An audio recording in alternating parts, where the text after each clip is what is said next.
आजचा 3020वा दिवस आहे. या योग वर्गाला 5 वर्ष 9 महिने आणि 3 दिवस झालेले आहेत. मी योगाचार्य रामकृष्ण ठावकर पनवेल वरून सगळ्यांचं सहर्ष स्वागत करीत आहे.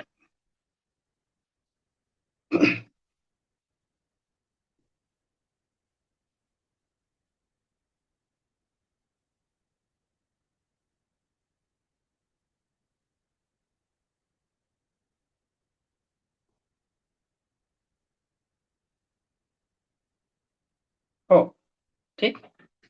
हा. अ,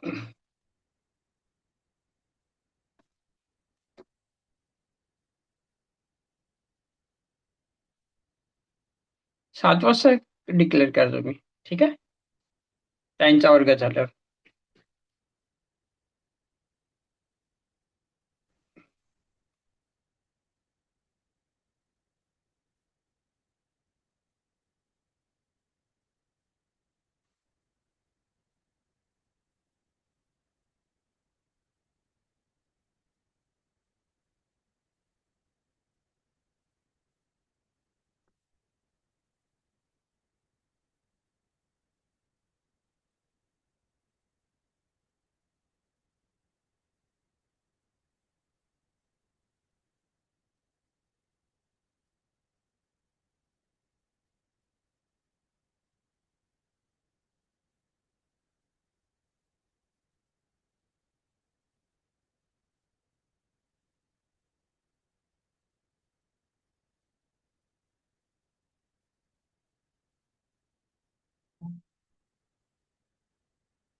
सॉरी. आपलं थोडस डिस्टर्बन्सेस. हा. तर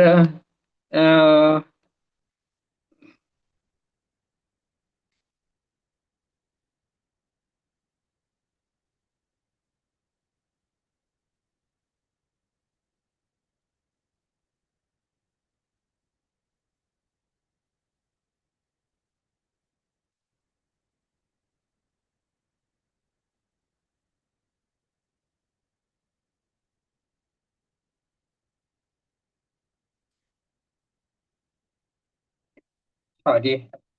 सप्तर्षी वशिष्ठ ऋषी यांच्या बाबत आपलं अ, शृंखला चालू आहे. आणि ह्या शृंखलेमध्ये अ,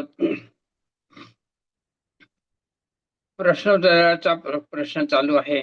आणि त्या प्रश्नोत्तरामध्ये आपले अनेक प्रश्न झालेले आहेत. त्या पुढील प्रश्नावर आज आपली चर्चा होत आहे.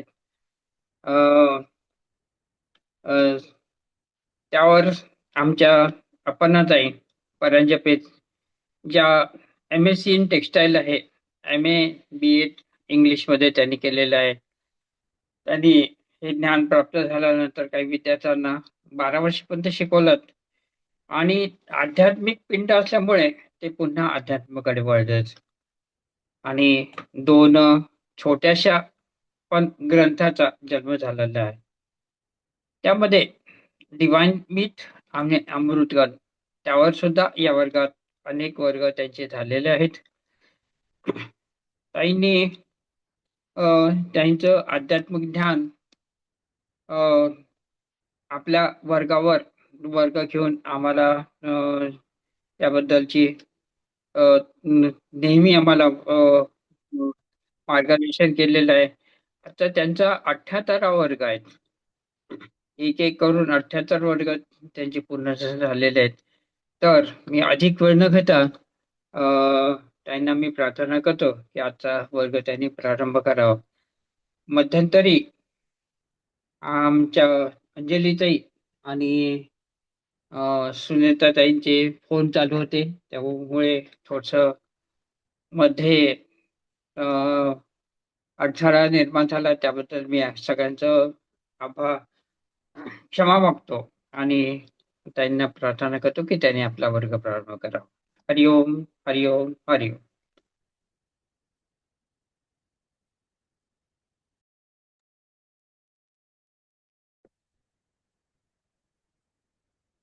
नमस्कार.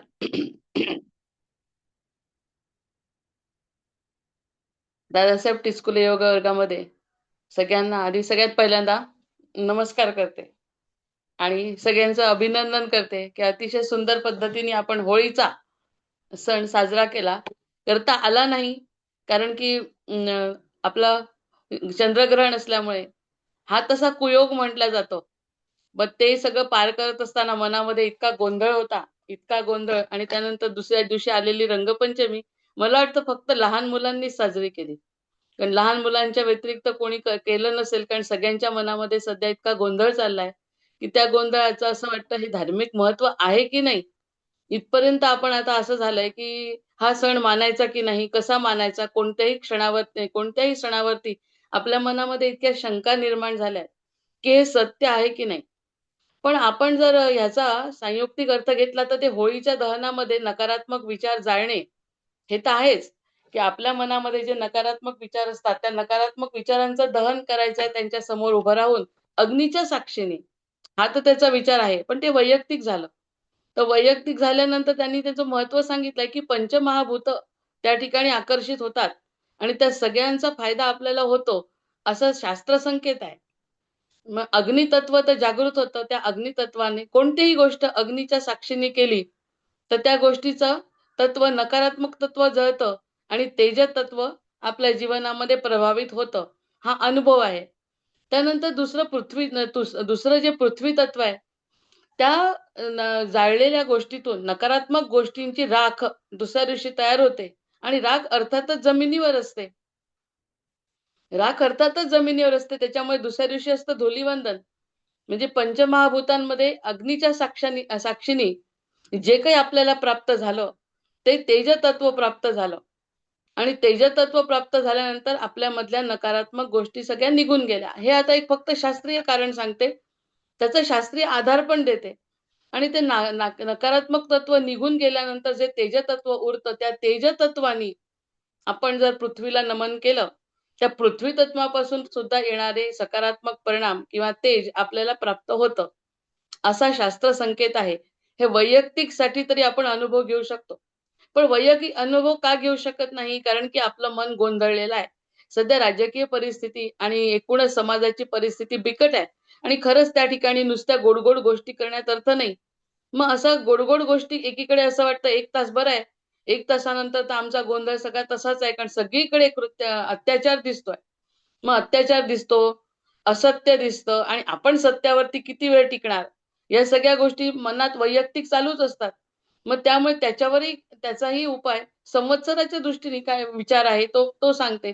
आणि तिसऱ्या दिवशी जलतत्व म्हणजे पहिल्यांदा होळी, तेजतत्व, दुसऱ्या दिवशी झालं धुलीवंदन म्हणजे आपण धुळीला म्हणजे पृथ्वीला नमस्कार केला आणि तिसरं जलतत्व आहे. तर जलतत्वामध्ये पाण्याच्या साहाय्याने रंगाची होळी खेळली. ते पाणी तत्व सुद्धा, पाण्याचं जलतत्व सुद्धा आपण त्याचा उपयोग करून आपण एकमेकांच्या अंगावर अतिशय पवित्र असं पाण्याचं आदान-प्रदान केलं. पाणी आणि रंग. रंग म्हणजे आता अतिशय सकारात्मक विचार आमच्या मनामध्ये यायला लागले. नकारात्मक विचार आपले त्या तेजामध्ये होळीच्या संदर्भात ते जळले आणि ते जळल्यानंतर पवित्र झालेलं असं मन चंद्राच्या साक्षीने पौर्णिमा चंद्राच्या साक्षीने जमिनीवरती नतमस्तक झालं. मग ते जमिनीवरची जी नकारात्मक विचारांची राख आहे, ती राख जसा शंकर त्या ठिकाणी मनकर्णिका घाटावर आपल्या सगळ्या सर्वांगाला लावतो, तशा त्या राखेनी खरं धुलीवंदन आहे. म्हणजे जमिनीचं वंदन झालं, मग पाण्याच्या साह्याने रंगांचा खेळ झाला आणि नंतर येणारा जो आणि त्याच्यातून निर्माण होतं अतिशय सुंदर असं वातावरण तयार होतं. होळीच्या नंतर दहनानंतर जर ते आहे वायू तत्व. त्या वायू तत्वातून प्रचंड असा वायू अतिशय पवित्र असा वायू त्या ठिकाणी तयार होतो, जो अशुद्ध असतो तो शुद्ध होतो आणि त्या शुद्ध वायूतून आपला श्वासोश्वास घेणं म्हणजे हे आपलं पुन्हा आता वायू तत्व झालं. या 4 गोष्टी आधीच करून टाकल्या नव संवत्सराच्या. नवीन वर्ष हिंदूंचं जे सुरू होतं त्याच्या आधीच या सगळ्या गोष्टी करून टाकल्या. म्हणजे वायू तत्व, पृथ्वी तत्व, जलतत्व आणि अग्नितत्व या तत्वाच्या साह्याने नकारात्मक विचारांचा परिणाम काढून टाकून सकारात्मक विचार आपल्या मनामध्ये आणल्यानंतर आणि मग येतो गुढीपाडवा, नवसंवत्सर, ज्याला आकाश तत्व म्हटलेलं आहे. आकाशाकडे गुढी उभारल्या जाते. जितकं जितकं आम्हाला सगळं कळलंय त्याचं सगळ्याचं पवित्र असं अनुभव आम्ही आकाश तत्वाद्वारे घेऊ शकतो. आकाश म्हणजे विशालता. आकाश म्हणजे विशालता. ह्या विशालतेचा अनुभव आपण गुढीपाडव्याला घेऊ शकतो. असा हा आपला शास्त्र संकेत आहे. सरांचा व्हिडिओ बंद केला तर बरं होईल.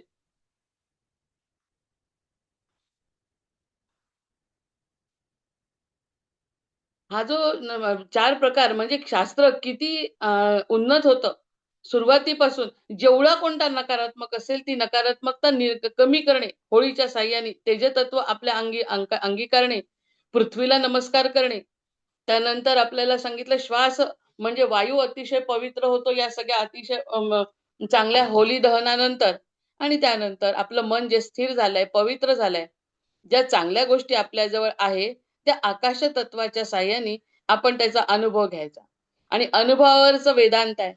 आता हे छोट्या गोष्टीवरती पटतं म्हणून आपण म्हणतो की आध्यात्मिक गोष्टी ज्या बडबड करतात, जे प्रवचन निरूपण करतात त्यांना काय 1 तास बोलायला लागतं. प्रत्यक्षामध्ये आम्हाला अनुभव किती वाईट आहे. आमचं मन स्थिर होणं कठीण आहे. पण हे सगळं आपलं पुराणांमध्ये आधीच लिहून ठेवलेलं आहे. आता एकूण जी संवत्सर आहेत ना ती 60 संवत्सर आहे. 60 संवत्सरामधलं आता आपल्याला 40वा संवत्सर सुरू झालाय आणि त्याचं नाव आहे पराभव. आता तुम्ही बघा त्याचं ते पूर्ण तो चार्टच टाकते आता ग्रुपवर. माहिती असेल सगळ्यांना, माहिती नाही असं नाही. पण ही जी नकारात्मकता आहे ना ती नकारात्मक सुद्धा आपल्या भगवंताची लीला आहे. कारण सगळ्या गोष्टी नकारात्मक झाल्याशिवाय आपल्याला मोठ्या गोष्टी पाहता येत नाही. त्या मोठ्या गोष्टीचा अनुभव घेता येत नाही, नवीन गोष्टींचा अनुभव घेता येत नाही. एकदा सूर्याला थोडासा अहंकार झाला म्हणे आणि सूर्यानी म्हटलं की मी गेल्यानंतर जगाचं कसं होईल. मी जेव्हा अस्तास जातो त्यावेळी सगळं जगाचं कसं होईल. आता ही गोष्ट सूर्यासाठी नसून आपल्यासाठी आहे. असं वाटतं की काय इतकं भयंकर झालंय तर मला जे वाटतंय ते ठीक आहे. पण माझ्यानंतर किंवा मी जर सांगितलं नाही तर कसं होईल. तर सूर्याला उत्तर दिलंय त्या पंटीनी की थोडं थोडं का होईना पण आम्ही आपलं पंटीच्या तेजामध्ये पंटी म्हणते मला तुझ्यासारखं तर नाही करता येणार. पण निदान काही ना काही तेज जे माझ्याजवळ आहे ते वाटण्याचा मी प्रयत्न रात्रीच्या वेळी करीन. असं ती पंटी म्हणते तसं आपल्या एखाद्या जीवाला जर काही सकारात्मकता वाटली तर तो सकारात्मक झालेला जीव भगवंताची लीला किंवा प्रकृतीचं वर्णन करायला उत्सुक असतो. काही वाईट वाटून घेऊ नका. जे काही चाललंय ना ते चाललेल्या भगवंताची लीला आहे असं समजा. कारण काय म्हणतात ते 60 संवत्सर आहे. त्याच्यातले 40वं संवत्सर हे आहे. याचं नाव आहे पराभव. भारतीय पंचांगातलं 60 संवत्सरांची नावे केवळ कालमापापासून नसून चेतनेच्या प्रवासाची प्रतीक आहे. चेतनेच्या प्रवासाची प्रतीक आहे आणि आता हे जे नाव आहे हे पराभव नाव आहे. म्हणजे होळीचा संदर्भ संवत्सराशी यांना नवीन नवीन संवत्सर सुरू होत आहे. आता त्याचं कारण काय सांगितलंय. आता कितीशे आत्मविश्वासाची ही बातमी आहे की जे खोटं आहे ते टिकणार नाही. जे अहंकारातून उभं झालंय ते कोसळेल. पण जे सत्यावर आधारले आहे ते अधिक दृढ होईल. जसं भगवद्गीतेमध्ये कृष्ण अर्जुनाला सांगतात अधर्माचा नाश आणि धर्माची स्थापना. पराभव म्हणजे अधर्माचा पराभव होईल आणि धर्माचा विजय होईल. हे जसं कृष्णांनी भगवद्गीतेमध्ये सांगितलंय तसं धर्मस्थापनेची आता वेळ झालेली आहे. ज्यांनी ज्यांनी काही खोटं, मला थोडासा वेळ आज दिलेला आहे सरांनी म्हणून सांगते. ऍक्च्युली योग वसिष्ठाचा एखादा क्वेश्चन व्हायला पाहिजे. पण जेव्हा सांगितलंय की धर्मस्थापना करायची आहे, तर धर्मस्थापनेची ट्रान्झिशन पिरियड आहे हा. या ट्रान्झिशन पिरियड मध्ये आपल्यासारख्या लोकांना थोडंसं वाटतं की काहीतरी घडावं आणि घडतंय हे जाणव. काही लोकांना जे साधू संत आहेत किंवा ज्यांचे ऋषी आहेत, ते ज्यांच्या मनात ऋषितुल्य जे आहेत, त्यांच्या मनामध्ये स्पष्ट संकेत आहेत की आता खूप काहीतरी बदललंय. म्हणून धर्मावर अत्याचार होतोय बघा, धर्माच्या नावानी अधर्म घडतोय, शिक्षणाच्या नावानी अधर्म घडतोय, कुटुंब व्यवस्था कोलमडून पडली आहे. आता हे सत्य स्वीकारायला पाहिजे ना. हे सत्य स्वीकारल्याशिवाय या सत्यावर आपण दुसऱ्याची पायाभरणी करू शकत नाही. हे सत्याचा असा स्वीकार करायचा, नकारात्मक नाही, चिडचिड करायची नाही, कोणाला दोष द्यायचा नाही. भगवंत म्हणतात जेव्हा जेव्हा अधर्म येतो त्या त्यावेळी मी स्थापना करण्यासाठी जन्माला येतो. हे सगळं लोकांनी, ज्यांना माहिती आहे त्यांनी सांगा. कोणालाही काळजी करण्याचं कारण नाही. वैयक्तिक जर काही नुकसान झालं तर ते आपलं प्रारब्ध समजायचं आणि सामुदायिक जर नुकसान झालं तर ती भगवंताची काटछाट समजायची. भगवंतानी त्या गोष्टी आवश्यक नसलेल्या काढून टाकल्याय आणि अजून इतकं जे पेळ उमटलंय आता सध्या ऐकवत नाही. सोशल मीडियावरती जेव्हा पाहतो तेव्हा इतकं नकारात्मक झालंय. हे सगळं होलीमध्ये दहन जे आपण इतके दिवसाचे चांगले लोक करतोय ना, त्याचा परिणाम आता मिळणार आहे. या सगळ्या चांगल्या गोष्टींची स्थापना, आपल्या मनातले चांगले विचार सगळे भगवंतांनी ऐकले आणि त्यांचा जन्म सुद्धा झालेला आहे.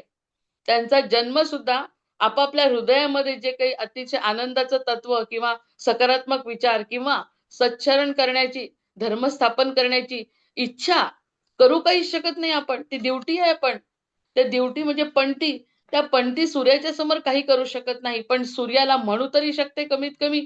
तर हे सगळे सगळे जे विचार आहेत ना, ते होळीच्या समोर म्हणजेच नवीन संवत्सराला, ज्याचं नाव पराभव आहे, हे संवत्सर आता पराभवाचं सुरू झालंय. पराभव कशाचा होणार आहे? पराभव होणार आहे वाईट गोष्टींचा. जे जे आपल्याला असं वाटतंय संपावं, चांगल्या माणसाला ज्याचं हृदय चांगलं आहे आणि जो भगवंताशी स्थापित आहे, जो सत्याशी स्थापित आहे, त्याला खूप आनंदाची गोष्ट मिळणार आहे. मग तो वरून वरून म्हणेल या सगळ्या गोष्टी संपल्या, अरे आमचं नुकसान झालं, पण थोडंसं नुकसान सहन करावं लागेल, तेव्हाच कुठे नवीन धर्माची स्थापना होईल. हे पराभव धर्माचं वैशिष्ट्य आहे, पराभव संवत्सराचं वैशिष्ट्य आहे. पराभव बाह्य पराजय, पराजय नव्हे. बाहेरून कोणी कोणाला अपमान केला, दोषारोपण केलं, त्याला संपवलं असं नाही. म्हणजे इतकं मोठं युद्ध चालू आहे पण त्यांच्या पराभवाला आणि त्यांच्या विजयाला काहीच महत्व नाहीये. ही सगळी प्रभूची लीला आहे. आता असं जर कोणी सांगितलं तर बाकीचे लोक आपल्याला म्हणतील की काय बडबड करतात आहे. पण प्रत्यक्षात ही लीला आहे असं शास्त्रामध्ये लिहून ठेवलेलं आहे.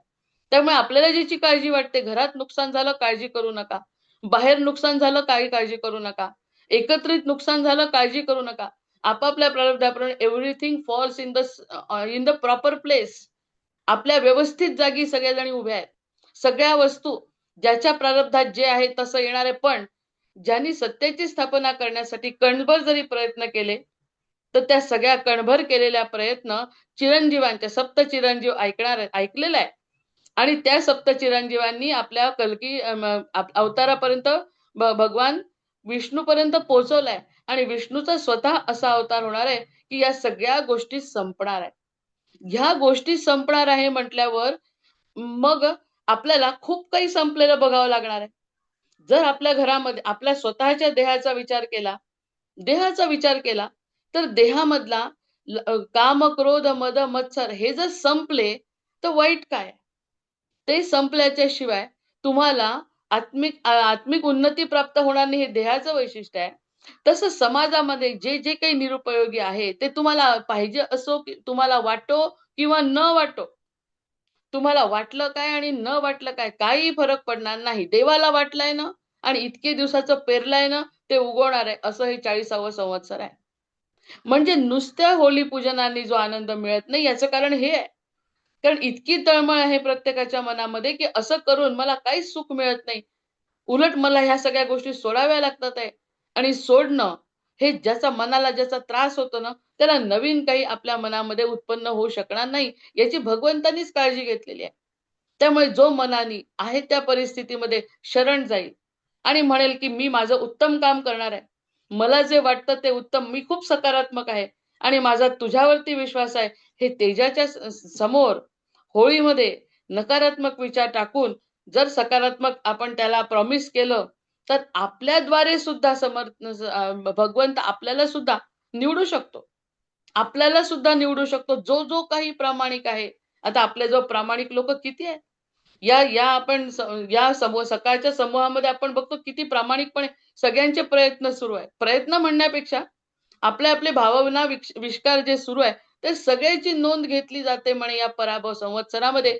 त्यामुळे जसं आता प्रलयाच्या वेळी ती होळी येते म्हणतात, हे सगळे संकेत मला अगदी स्पष्ट समजतात आहे. प्रलयाच्या वेळी होळी येते आणि त्या होळीमध्ये फक्त चांगले लोक बसतात.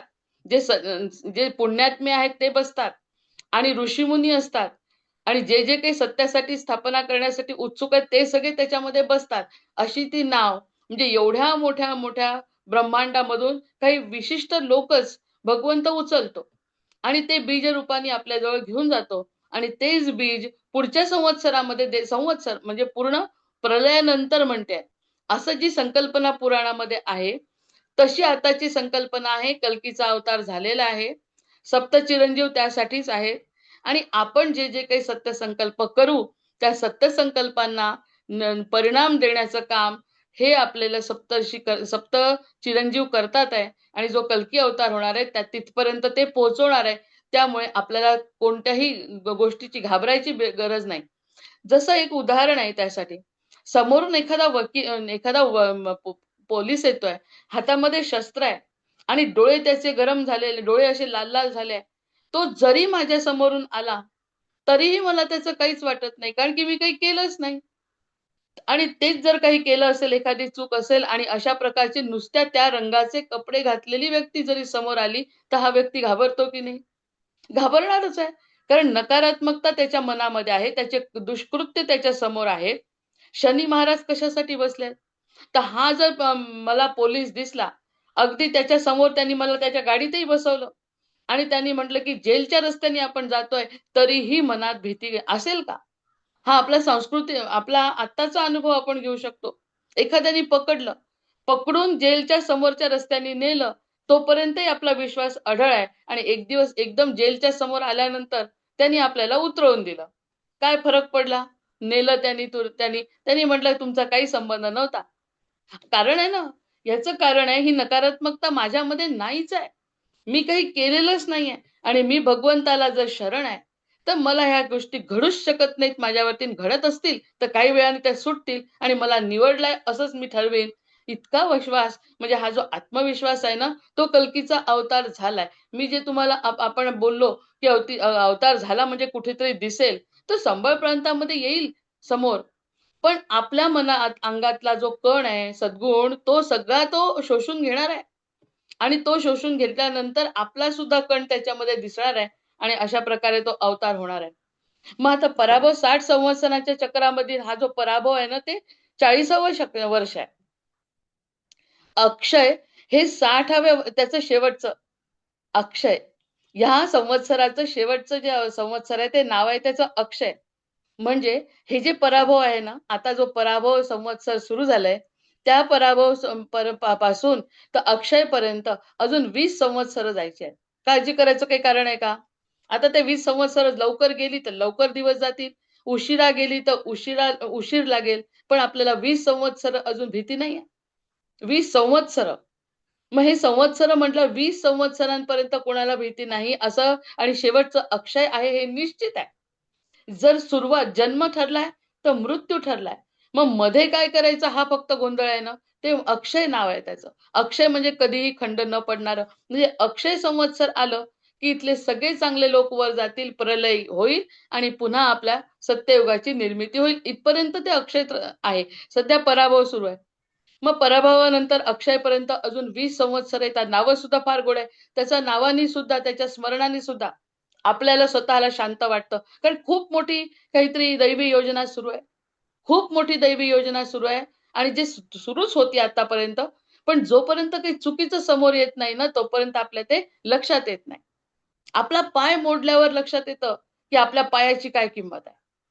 ही सगळी जी नियती आहे ना ती समजायला सुद्धा एक वेळ यावी लागते. एक जे गुरु आहेत, सद्गुरू मोठे, मी त्यांचे व्हिडिओज ऐकते.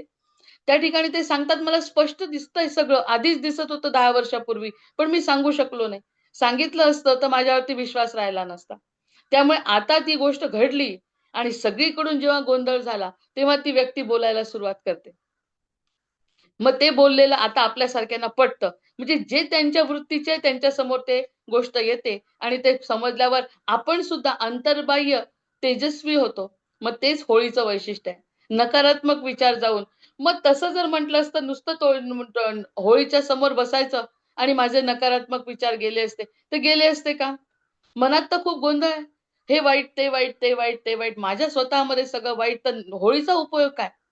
पण ह्या सगळ्या गोष्टी कळल्यानंतर, म्हणजे हे ज्ञान झाल्यानंतर, अरे होळी खूप महत्वाची आणि खूप काहीतरी घडलंय काल आणि ज्याचा साक्षीदार आपण आहोत. हा सगळा वातावरणामध्ये नुकतंच ग्रहण सुटलंय, त्यामुळे हा योग आलाय. ग्रहण सुटल्यानंतर सकारात्मक बोलायचा योग आलेला आहे. काही काळजी करण्याचं कारण नाही. अगदी स्पष्ट संकेत आहेत भगवंताचे. जो चांगला वागेल, जो धर्माचरण करेल, जो सत्याच्या वाटेने चालेल, त्याला मी स्वतः माझ्यासोबत ठेवणार आहे आणि त्याचे सगळे विचार मी उतरवणार आहे कृतीमध्ये. कारण ही पणती आहे. पणतीला तेज मिळणार आहे दिव्याचं, जे कोणत्या सूर्याचं, आणि त्या सूर्याच्या तेजाद्वारे हे सगळं जग मी प्रकाशमय करणार आहे. आणि त्याचं शेवटचं वर्ष आहे अक्षय. याला वेळेचं महत्व देणार का आपण? माझ्या 100 वर्षात हे घडणार आहे का? नाही. माझ्या इतक्या मर्यादित 100 वर्षात नाही घडणार. पण घडायला सुरुवात झाली आहे. धर्मराज्याची स्थापना सुरू झाली आहे. याला धर्मराज्य म्हणतात. वाचून बघायचं. जितका जितका वाईट गोंधळ असेल त्याच्या पुढे आपण चाललोय, याची खात्री मला पटली आहे. मला म्हणजे आता वैयक्तिक सांगते जबाबदारीने, किती वाईट. मग त्यांनी म्हटलंय की पराभवानंतर अक्षयपर्यंत अजून 20 संवत्सर येतात. 20. आपण 40 पार केले. त्याच्यातलं 1-2 संवत्सराचे साक्षीदार असू. तर मग आता पुढे किती दिवस राहणार आहे? तो विचार करायचाच नाहीये. विचार करायचा आहे फक्त सत्याची आणि धर्माची स्थापना होणार आहे. आणि आणखीन एक चांगली गोष्ट घडली आहे याच्यामध्ये, की सुरुवातीला जसं तुमच्या मनात एखादा वाईट विचार आला, तर त्या मनात वाईट विचार आल्याबरोबर तुम्हाला शाप मिळत होता.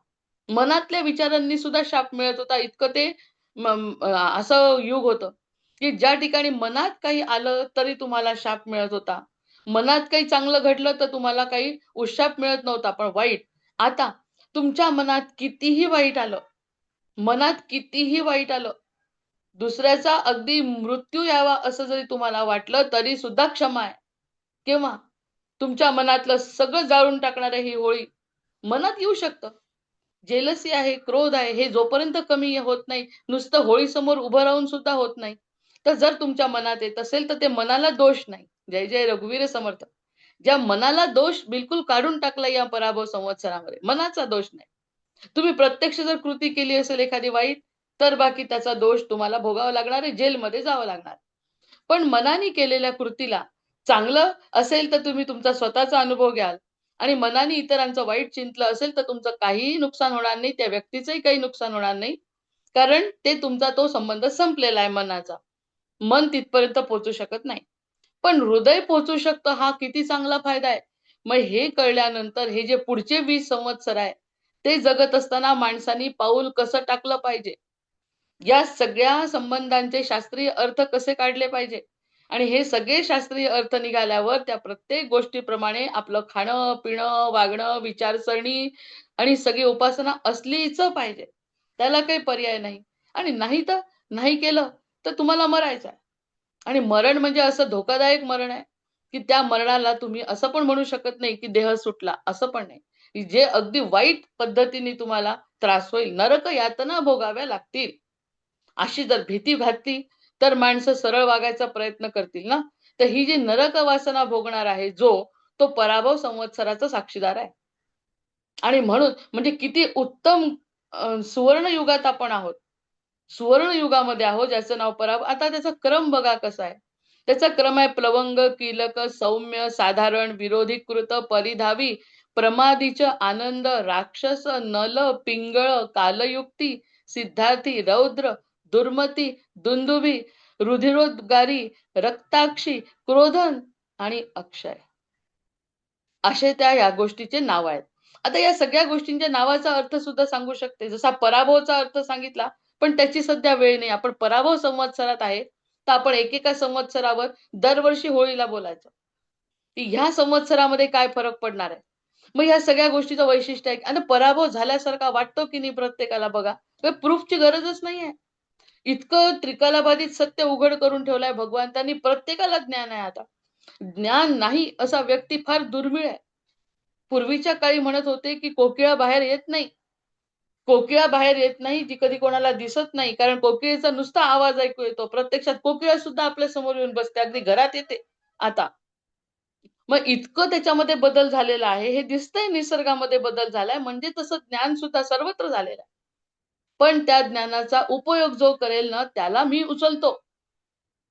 भगवंताचं हे वचन आहे. म्हणजे आता कुठे घाबरायची गरज राहिली? जी नकारात्मकता होती, एवढं करतो, कोणत्याही प्रकारचा अहंकार, कोणत्याही प्रकारचा दम, कोणत्याही प्रकारची अपेक्षा भगवंत पूर्ण करणार नाही.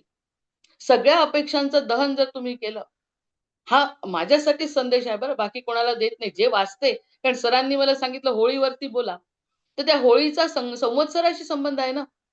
मग होळीचा नुसता वैयक्तिक उपयोग, कधी जुन्या काळची गोष्ट ऐकून जर आपण केलं, तर त्याचा आपल्याला खरंच काही परिणाम होत नाही. आता अशा प्रकारे पराभव आपल्या मनामध्ये जे काही नकारात्मक विचार आहे, की माझं इतकं करून मला काही मिळत नाही. हा जो संदेश आहे ना, मी मागे पण एकदा बोलली होती. तो संदेश मनातला कुणालाही न बोलता सरळ सप्तचिरंजीवांशी बोला. तर मग तो अर्थ म्हणतो, की पणती सूर्यानंतर कार्य करते आणि हे तुझं पणतीचं कार्य माझ्याकडे नोंद आहे.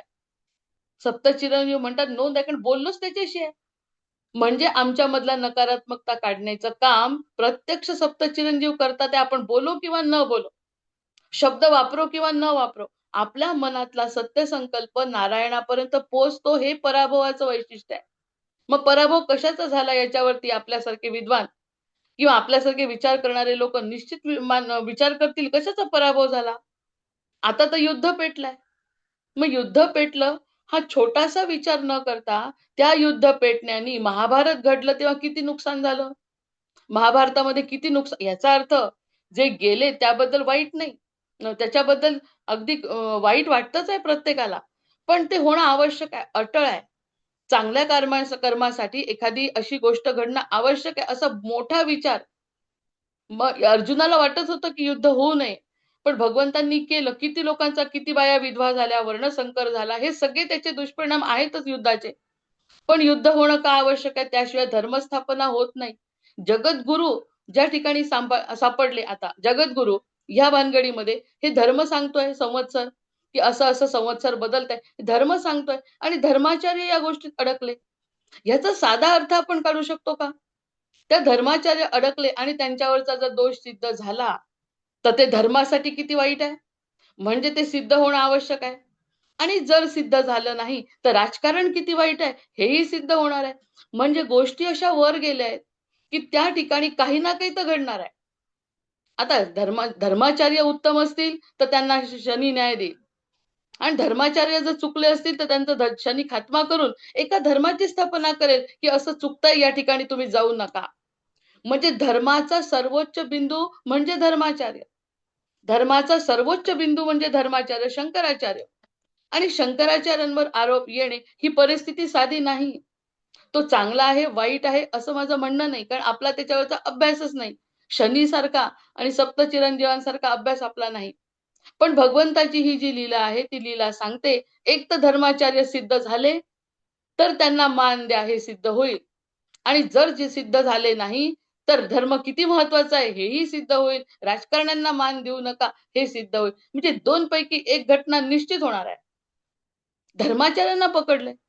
आपल्या कुटुंबामध्ये जर आपल्या वडिलांवरती काही संशय आला, तर वडील एक तर सत्य सिद्ध होतील किंवा असत्य सिद्ध होतील.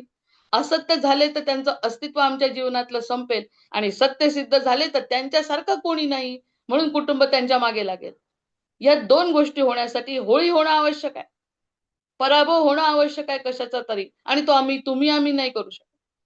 तो मी माझ्या मनात खूप असलं, मला जरी वाटत असलं हा पक्ष चांगला आहे, मला जरी वाटत असलं तो पक्ष चांगला आहे, तो सत्य काय हे मला माहिती नाही. सत्याची स्थापना, धर्माची स्थापना हे या संवत्सराचं वैशिष्ट्य आहे. जय जय रघुवीर समर्थ. तू चांगला का मी चांगला हा प्रश्नच नाही. जे सत्य आहे त्याचा परिणाम येईल. जे सत्य आहे ते समोर येईल. आणि तो जो ध्वज आहे गुढीपाडव्याला लावणार आहे, तो ध्वज ज्याच्या हातात पराभव समजला आहे, पराभव संवत्सराचं वैशिष्ट्य ज्याला समजलंय, त्याला कण आणि कण आनंद मिळणार आहे. कण आणि कण आनंद मिळणार आहे, हे मला आतून जाणवलेली गोष्ट सांगते. आतून जाणवलेली गोष्ट. कारण अशा काही गोष्टी घडतात, की ज्यातून आपल्याला सद्गुरू काहीतरी संकेत देतात. वाईट वाटून घेण्याचं काहीच कारण नाही. दुःख करून घेण्याचं कारण नाही. गोंधळ करून घेण्याचं कारण नाही. जे नकारात्मक विचार बुद्धीत तुमच्या आहे ते होळीमध्ये टाकून द्या. आणि ते टाकले. माझी प्रत्येक गोष्ट ऐकल्या जाणार आहे. हे चांगलं लक्षण नाही बरं. आपली प्रत्येक गोष्ट ऐकल्या जाणार आहे, त्यामुळे जबाबदारी वाढते. त्या भूताची एक गोष्ट आहे, त्यासाठी काय भूताला भूत जेव्हा प्रसन्न झालं एका व्यक्तीवर, म्हणजे भूतच आहे एक प्रकारचं. ते भूत प्रसन्न झालं, तर त्याला म्हणाले जे पाहिजे ते देते. ह्यांनी सगळं मागितलं. जेवायला दे, झोपायला दे, महाल दे, सगळं ठीक झालं. पण झोपला जसा त्या महालामध्ये अतिशय उत्तम सोवर्णाच्या बिछाण्यावरती जेव्हा तो झोपला आणि त्याच्या मनात आलं, अरे हे सगळं आपल्या मनासारखं घडतंय. मग त्याने मला खाल्लं तर 1 मिनिटही लागला नाही, की त्याला खाऊन टाकलं भुताने. मग असं आहे हे. मनाचा संकल्प तुम्ही जे मनात कराल, म्हणजे मनात सत्य संकल्पाचं ते तुमचं ऐकल्या जातंय, ही साधी गोष्ट नाहीये. म्हणजे सरळ-सरळ प्रत्येक जीवाला सिद्धी दिली आहे आता. की चांगल्या संकल्पासाठी जर तुम्हाला काही करायचं असेल, तर ती सिद्धी तुम्हाला प्राप्त आहे. पराभव संवत्सरामध्ये मी तुमच्या पाठीशी आहे. भिवू नकोस. हे जे छोटे-छोटे वाक्य असतात ना, ते पराभवामध्ये आता या संवत्सरामध्ये लागू होतात आहे. हे मी अगदी जबाबदारीपूर्वक सांगते. मग म्हणून आपल्याला हा जो छोट्या-छोट्या गोष्टीतून समाधान मिळतं कधी-कधी 1 तासासाठी. पण 1 तासाने जसं पुन्हा आपण गर्तेत जातो, नाही म्हटलं तरी मनात येतं. इतकं सगळं चांगलं बोलून अनुभव प्रत्यक्षामध्ये फार कमी येतो बाहेर जगामध्ये. आपला आपल्यामध्ये बदल होतो. पण बाहेरच्या जगामध्ये माझं काही चालत नाही, असं जेव्हा वाटतं म्हणजे नकारात्मक परिस्थिती वाढली आहे, तर ती वाढलेली परिस्थिती होळीच्या स्वरूपात भगवंत स्वतःच जाळून टाकणार आहे. ज्याला जे केलं ते कर्माचं फळ त्याला मिळणार आहे. किती जागृत व्हायला पाहिजे आपण. आपण जे केलं त्याचं फळ मिळणार आहे म्हणजे पटकन पश्चात्ताप करा. काही चुकलं असेल त्याचा खरंच पश्चात्ताप म्हणजे आपल्याला वैयक्तिक माहिती आहे आपलं काय चुकलंय, कुठे चुकलंय. आपलं काय चुकलंय त्याचा पश्चात्ताप करा. नसेल तुमचं काही चुकलं तर काहीतरी चांगली प्रार्थना करा, की जी भगवंत जर तयार आहे द्यायला, तर आपल्याला आपली जबाबदारी कळली पाहिजे. आणि छोट्या-छोट्या गोष्टींमध्ये न मागता मोठं काहीतरी वैश्विक दान जर मागितलं, तर कदाचित आपल्याला सुद्धा तो निमित्त करू शकतो. आणि आपले सगळे विचार तो ऐकू शकतो. जेव्हा आपले सगळे विचार ऐकतो, वडिलांनी सांगितलं मी तुझं सगळं ऐकणार आहे. तेव्हा मुलाला किती मोठी जबाबदारी आहे. वडिलांना मला मिळवायचं आहे.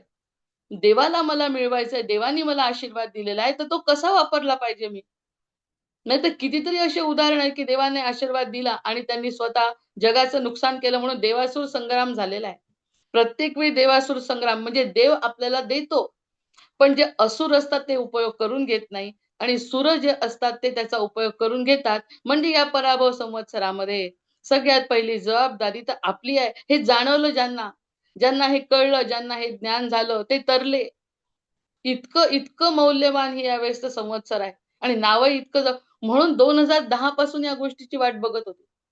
2010 ला विश्वाची संपणार आहे असं जे चर्चा होती त्यावेळेसपासून हे सुरू झालंय. 2010 पासून आता 26 त्याचा मध्य आहे आणि ऑक्टोबरमध्ये तर स्पष्ट संकेत मिळणार आहे आपल्याला, की काय होणार आहे.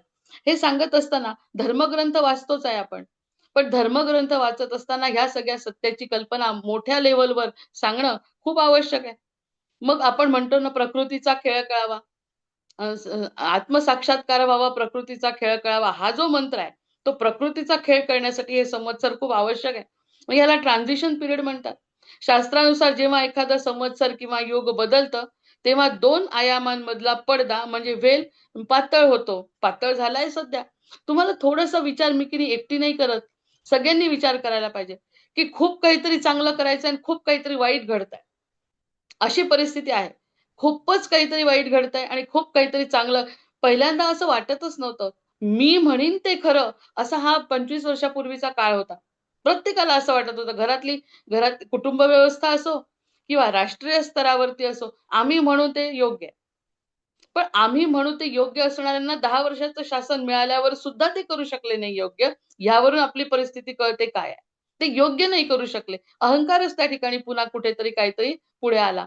मग ज्यांना अहंकार झाला, ज्यांचं चुकलं, ते सगळे संपणार आहे. त्यांचे विचार, बरं, व्यक्ती संपेल की नाही याबद्दल आपण आपण व्यक्तीबद्दल बोलतच नाही. ते विचार संपणार आहे. आणि चांगले विचार करणाऱ्यांना म्हणून सद्गुरूंचा उदय होणार आहे. आणि आणखीन एक गोष्ट सांगितली, 2010 मध्ये गुरु तत्व मठामधून निघून गेलेलं आहे. जय जय रघुवीर. कोणत्याही मठामध्ये गुरु नाहीत. किती धक्कादायक बातमी, हा पराभव आहे. आम्ही आतापर्यंत मठांची स्थापना केली, आम्ही आतापर्यंत मठांना मानलं, आम्ही आतापर्यंत अशा अशा प्रकारच्या पूजा केल्या, आणि ते नाही तिथे. हे आमच्या मनाला कसं पटेल? ते नाहीच आहे ना. म्हणून तर त्या ठिकाणी जाऊन आपल्याला आनंद होत नाही ना. आनंद जर झाला असता तर मठामध्ये ते असते. आपले आपले सगळे ठिकाणे आठवून बघा, जे काही मठस्थानं आपले आहेत, जे काही देऊळ आहेत, तिरुपती बालाजीनी, त्या तिथल्या प्रसादानी जर विषबाधा होऊ शकते, हजारो लोक मरू शकतात, लाखो लोक जर मरू शकतात, एखादा सायंटिस्ट जर आपल्याला मारण्यासाठी एखादी इंजेक्शन काढू शकतो, तर ह्या सगळ्या गोष्टी मनाला पटतील का? आम्ही ज्यांच्यावरती विश्वास केला, ज्यांना आपण पैसे दिले, तेच त्याचा दुरुपयोग करतात. आपण ज्यांच्यावरती श्रद्धा ठेवली, ते सद्गुरू, ते गुरु म्हणतो आपण ज्यांना, ते गुरु यौन शोषणच्या मामल्यामध्ये अडकतात. मग हा मनाला धक्का नाही का? हा मनात ह्याबद्दल वाईट कधीच बोलली नाही मी आतापर्यंत. सगळेजण स्पष्ट आहे, सगळी परिस्थिती सगळ्यांच्या समोर आहे. पण नुसतंच गोड गोड गोड गोड बोलून, ग्रंथांवरचं वाचन करून ह्याला वाचा नाही फुटू शकत. पण हे सगळं जर मनाला धक्का बसलाय, शाळांच्या शाळा जे धर्म शिक्षण शिकवतात, त्या ठिकाणी तुम्ही घाणेरडे घाणेरडे आरोप त्यांच्यावरती होतात आहे. जे जे काही धर्माच्या नावाने ते सगळे नुसते भगवे कपडे घालतात आणि अत्याचार करतात, हे सगळं संपणार आहे. एकाही गोष्टीला तुम्हाला सगळ्या ह्यांनी तर फक्त जेलमध्येच टाकलं सरकारनी. भगवंत काय करतो ते बघा फक्त आता. आता भगवंताच्या हाती सत्ता गेलेली आहे. म्हणजे भगवंत म्हणजे God is driver now. God is driver. कोणाला निमित्त करेल सांगता येत नाही. आणि कसं निमित्त करेल तेही सांगता येत नाही. सगळं बुद्धीच्या परे आहे. पण बघत असतानाचा आनंद घ्यायचा आहे ना, मग नव संवत्सर आपण आनंदाने बघू शकतो. नाही तर हे गेलं, ते गेलं, ते गेलं, ते गेलं, याला मारलं, त्याला मारलं, त्याला वाईट नाही वाटून घ्यायचं. जे मी तर सर्वसाधारण उदाहरणावरून सुद्धा सांगू शकते. समजा माझ्याजवळ एखादं दुःख आलं, माझ्याकडे आलं. समजा म्हणजे काही येतच असतात सतत. दुःख आलं, तर ही बुद्धी 2010 मध्ये आली. म्हणजेच ती गुरुतत्व कुठे आलं? आपल्या हृदयात आलं हे सांगायचं. गुरुतत्व मठात नसून हृदयात आलं आता. फक्त मठात नसून. तर मी समजली, हे जे दुःख आलं ना, ते दुःख मीच कुठेतरी पेरलं म्हणून आलं. कुठेतरी पेरलं, मग त्याचा सामना करायला पाहिजे आणि सामना केल्यानंतर त्याचा पश्चाताप केला पाहिजे आणि पश्चाताप करून शरण गेलं पाहिजे. या 3 गोष्टी केल्यानंतर 2010 पासून जो बदल झालाय, तो आपल्या सगळ्यांच्या समोर आहे. मग वैयक्तिक गोष्टी जर आपण असंच प्रत्येकाने सांगितलं पाहिजे ना, सत्याची कुठेही असत्याला थारा नाही. असत्याला थारा नाही. 2010 ला जो एक संकल्प घेतला, तो संकल्प पूर्ण करणारी मी नाही आहे. तो संकल्प करून घेणाराही तो आहे आणि पूर्ण करणाराही तो आहे. जय जय रघुवीर समर्थ. असं जर घडत असेल प्रत्येकाच्या जीवनात, ते वैयक्तिक होळी आहे ही. कशाची होळी केली आपण? होळी कशाची केली? मला वाटतं त्याची. मी पूर्णपणे सरेंडर झाली, तर त्याचं तेज मी स्वीकारलं. होळीचं तेज मी स्वीकारलं. दुसऱ्या दिवशी धुलीवंदन केलं. तिसऱ्या दिवशी पाण्याने होळी खेळली. आणि ते जे जलतत्व आहे, त्या जलतत्वाला आकर्षित केलं, तेव्हा कुठे माझ्यावरचं ग्रहण सुटलं. जय जय रघुवीर. अन्यथा ते ग्रहण ज्यांनी ज्यांनी असं केलं नाही, त्यांच्यावरती ग्रहणाचा 100% नाही 1000% परिणाम आहे. बघा तुम्ही डोळे उघडून. हे जे अतिशय गोड बोलणारी सात्विक धार्मिक असलेली वृत्ती बाई असं बोलते, म्हणजे आतून कोणते संकेत आहेत ते बघा. काही घाबरण्याचं कारण नाही. समोरून पोलीस आला तरी मला धक्काही लावू शकत नाही. नेलंही त्यांनी मला जेलमध्ये, काही फरक पडत नाही. कारण माझ्या मनामध्ये मला माहिती आहे, गुरु माझ्या मनात आहे. त्या गुरूंनी सांगितलं तेच मी केलंय आणि गुरूंचीच इच्छा असेल मला पकडून नेण्याचं. इथपर्यंत ती व्यक्ती जर शरण झाली असेल, तर ती होळी झाली. तर ती नकारात्मक विचारांची होळी झाली आणि मग सकारात्मक विचारांनी मी रंग खेळली जीवन कळल्याबद्दल. जीवनाचे रंग कळले. ह्या सगळ्या गोष्टी साध्या आहेत का? अजिबात साध्या नाहीयेत या सगळ्या गोष्टी आणि त्याचं नाव आहे पराभव संवत्सर. हे जे पराभव संवत्सर आहे, त्या पराभव संवत्सरामध्ये पराभवच होणार आहे माझा सुद्धा. म्हणजे माझा म्हणजे जीवाचा सुद्धा. की मला जे काही चुकीचं आहे, माझे विचार, माझ्या मनामध्ये जे काही गोंधळ चाललाय ते संपल्याशिवाय तुला दिव्य तेज तत्व दिसणार नाही. ही भगवंताची लीला आहे. म्हणून कुठेही देवळात नाही, न मठात नाही, न कुणा व्यक्तीत नाही, तो अवलंबूनच नाही आता. तुमच्या स्वतःच्या मध्ये आला. त्याचं उदाहरण म्हणजे कोकिळा आपल्या समोर आली. हे सगळे दिव्य संकेत असतात. त्याच्यानंतर खूप गाणारे लोक असतात. लता मंगेशकर कधी कुणाच्या समोर आल्या का? नाही आल्या. पण आता ह्या ज्या एवढंसं शिकतात त्या समोर येतात. याचा अर्थ लता मंगेशकरच मोठ्या होत्या. हे सिद्ध केलं या मुलींनी. जय जय रघुवीर समर्थ. जे नवीन पिढी येते आणि ती त्याचा जर काही गोंधळ घालते त्या त्या कृतीचा, कलेचा, तो कलेचा गोंधळ थांबला. मोठ्या मोठ्या विश्वगुरूंवरती येणार आहे आता संकट मोठं. आलंच आहे म्हटलं तरी चालेल. याचा अर्थ एकच आहे की सत्याची स्थापना होण्यासाठी पराभव स्वीकारावा लागेल. आणि हा तो इराण, इराक आणि इस्रायल एवढाच पराभव नाहीये. ते पराभव ते एक निमित्त आहे. जसं मला भगवान कळावा यासाठी माझा जन्म हे माझं निमित्त आहे. की मी जन्माला आली म्हणून तर या सगळ्या गोष्टी कळतात. म्हणजे माझं अस्तित्व कळतं केव्हा मी जन्माला येते तेव्हा. मग जन्माला आल्यानंतर मला पोलिसांना घाबरायचं का? हे मी ठरवणार आहे. तो पोलीस म्हणजे शनी आहे. आणि तोच राहू आहे आणि तोच केतू आहे. धडाधड मारून टाकणार आहे सगळ्यांना. काही काळजी करायचं काय? डेड बॉडीज बघितल्याबरोबर जीव हलतो. पण ते म्हणतात मन पक्क करा. हे सगळं पाहण्याची तयारी ठेवा कुठे धर्मस्थापना होईल. आणि तुम्हाला एक खरोच सुद्धा येणार नाही. तुम्हाला म्हणजे जे चांगले आहे. म्हणजे आतापर्यंत आपण जे काही कष्ट केले सद्धर्म स्थापन करण्यासाठी किंवा आपल्याला असं वाटत होतं की असं घडावं, ते सगळे प्रयत्न नोंद झालेले आहेत. आणि पराभव संवत्सरामध्ये त्याचे परिणाम निश्चित या ऑक्टोबर पासून, म्हणजे हे जे नवरात्र आहे ना, त्या नवरात्रापासून परिणाम दिसणार आहेत. म्हणजे हे जे 15 दिवस आहेत त्याच्या आधीचे पितृ पंधरवड्याचे ते भयंकर जाणार आहेत. आता भयंकर जाणार आहेत असं म्हणून सुद्धा जर आनंद होतोय, भयंकर जाणार ते माझ्यासाठी जाऊ शकतात, कोणाहीसाठी जाऊ शकतात. पण ती भयंकर आवश्यक आहे. असं जर मनाला म्हटलं तर मग ते पोलीस माझ्या जवळ आले, मला जशी भीती वाटत नाही, तसं कितीही भयंकर असो मला काही भीती वाटत, कारण माझा त्याच्याशी संबंधच नाही. आणि माझा संबंध नाही हा एक भाग. आणि माझा संबंध असा आहे की मला असंच व्हावं वाटत होतं म्हणून माझा सहभागही त्यामध्ये आहे. आहुती आहुती टाकली आहे मी त्याची. माझ्या मनातल्या, माझ्या हृदयातून निघणारे स्पंदन त्या होळीमध्ये मी टाकले. त्याचं तेज मला मिळालंय. त्या तेजाने मी बोलते की मला भीती नाही किंवा जे चांगलं होईल ते माझ्या कल्याणातच असणार आहे. माझ्या वैयक्तिक कल्याणाचा मी विचार करत नाही. माझ्या वैयक्तिक दुःखाचा मी या ठिकाणी विचार करत नाही. असं वैश्विक युद्ध जे आहे, ते युद्ध मनाच्या पातळीवर सुरू झालंय. आणि मनामध्ये कितीही वाईट ठेवलं तरी कोणालाही तुमचा दोष नाही, कुणालाही शाप लागत नाही. त्यांनी आपल्याला शाप दिला असं होत नाही. कारण भगवंत हृदयामध्ये बसलेले आहे. ते बिलकुल सुदर्शन चक्र जसं त्यांनी पोटामध्ये धरलाय आणि त्याचा त्याचा जसा त्यांनी सांभाळ केलाय, तसा आपला सांभाळ भगवंत करतात आहे. कोणताही एकही बाण आपल्या अंगावर येऊ देणार नाही.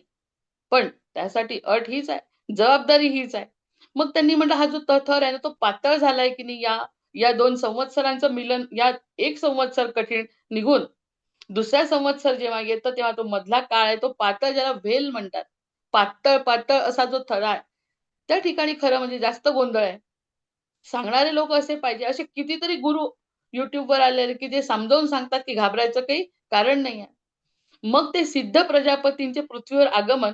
मग त्यानंतर काय होतं, हे जे सगळे म्हणतात ना, प्रजापती म्हणजे या काळामध्ये प्रजाती, या काळात पितर आणि सिद्ध प्रजापतींचे पृथ्वीवर आगमन होते. मानो या न मानो. तुम्ही माना. रिप्ले यांचे माना न माना एक सिरियल असायचं. तुम्ही मानलं तर ठीक, नाही मानलं तरी ठीक. भगवंताला काही परिणाम होणार नाही. ऐकलं तर ते म्हणतात असं ज्ञान कुठेच नाही. हे जे ज्ञान आहे ते केव्हा प्रजापती येतात. त्या प्रजाती पितर, सिद्ध प्रजाती पृथ्वीवर आगमन आणि सूक्ष्म संवादांचं प्रमाण वाढतं. सूक्ष्म संवाद. मग ते सूक्ष्म संवाद धारण करण्यासाठी माणसाची वृत्ती पाहिजे की नाही? इतके दिवस आपण कष्ट केले, 12 वर्ष तपश्चर्या केली, त्याचं फळ आहे आता. केलं असेल तर मिळेल, नसेल केलं तर नाही. आता सुरुवात करा. नसेल केलं तर आता सुरुवात करा. हे असेच लेक्चर्स आता व्हायला पाहिजे. संवत्सराचं वैशिष्ट्यच ते आहे. त्यानंतर आपण UFO जे तबकड्या म्हणतात ना, ते येणाऱ्या एलियन्स वगैरे, ते एलियन्स म्हणजे आपल्याकडे आधीच म्हटलं यक्ष, किन्नर, गंधर्व. यक्ष, किन्नर, गंधर्व ही जी योनी आहे ना, ती ना देव असते, ना मनुष्य असते, ना दानव असते. ती असते यक्ष किन्नर, म्हणजे त्यांना देह सूक्ष्म असतो त्यांचा. मग ते आपल्यामध्ये आधीच सांगून ठेवलंय त्यांनी. युएफओ जे इंग्लिश म्हणतात, ते आकाशातील विचित्र प्रकाश म्हणतो, ते प्रत्यक्षात त्या संवत्सराच्या ऊर्जा बदलामुळे आपल्या आयामात क्षणभर दिसणारे उच्च कंपन असलेले जीव असू शकतात. याचा अर्थ ना थोडा वैयक्तिक काढा. आपल्यामध्ये जर एखादं कंपन निर्माण झालं सकारात्मक, काल ज्यांच्या मनामध्ये नकारात्मक झालं, ते नकारात्मक म्हणजे घाबरलेले जीव आहे. अर्जुनासारखे जीव आहेत घाबरलेले. मला नाही मारायचं भगवंता, मला नाही मारायचं असं म्हणणारे जीव म्हणजे काल घाबरले. आणि जे सकारात्मक होते ना, त्यांच्यामध्ये एक उच्च कंपन निर्माण झालं. ते उच्च कंपन म्हणजेच ते जीव असू शकतात. त्या जीवांचं तुमच्यामध्ये स्थापना झाली असं असू शकतं. म्हणजे आपल्या बुद्धीच्या परे, कल्पनेच्या परे हे सगळं घडतंय. ज्यांना काल भीती वाटली, त्यांनी ताबडतोब पराभव संवत्सराचा अर्थ समजून घेऊन स्वतःच्या कामाला लागायचं. छोटंसं जरी काम केलं तरी त्याची कोणाकडून अपेक्षा करायची नाही. ते सगळं काम नोंदल्या जाणार आहे आणि त्याची नोंद फक्त तुम्हालाच मिळणार आहे, इतर कोणालाही मिळणार नाही. त्यामुळे तुम्ही आनंदी होणार आहे. काम केलं तर ही सगळी घटना घडणार आहे. काम नाही केलं तर तुमचं नुकसान निश्चित आहे. यामध्ये डॉक्टर काही करू शकणार नाही, वकील काही करू शकणार नाही आणि कोणीच काही, न्यायाधीश काही करू शकणार नाही. जो न्याय आहे तो तुम्हाला भोगावाच लागणार आहे. पण तो न्याय भोगायचा का नाही? मग ती जे उच्च स्पंदन आहे, ते स्पंदन जर पकडलं तर पराभव संवत्सर आणि तंत्रज्ञान काय म्हणतं? पराभव संवत्सराचा स्वामीच अग्नी आहे. पराभव संवत्सराचा स्वामी अग्नी आहे. अग्नी हा ऊर्जेचा आणि प्रकाश वेदाचा स्रोत आहे. एलियन प्रजन्म, आता हा अग्नी जर त्याचा स्रोत आहे, तर त्या अग्नीच्या साक्षीने जसा फेरे घेऊन लग्न करतो, अग्नीच्या साक्षीने सगळ्या गोष्टी ठरवतो, तसं अग्नीच्या साक्षीने जर आत्म्याने ठरवलं, की मी माझ्या पद्धतीने माझ्याजवळ आलेलं माझ्या परिस्थितीत जसं काम आहे, ते तुझ्या साक्षीने करतो. हे वचन कोणाच्या समोर नाही द्यायचं आहे. आता लग्न करताना देवा ब्राह्मणाच्या साक्षीने दिलं. आता देव ब्राह्मण धर्म या संकल्पना त्या गोष्टीतून नष्ट झालेल्या आहे.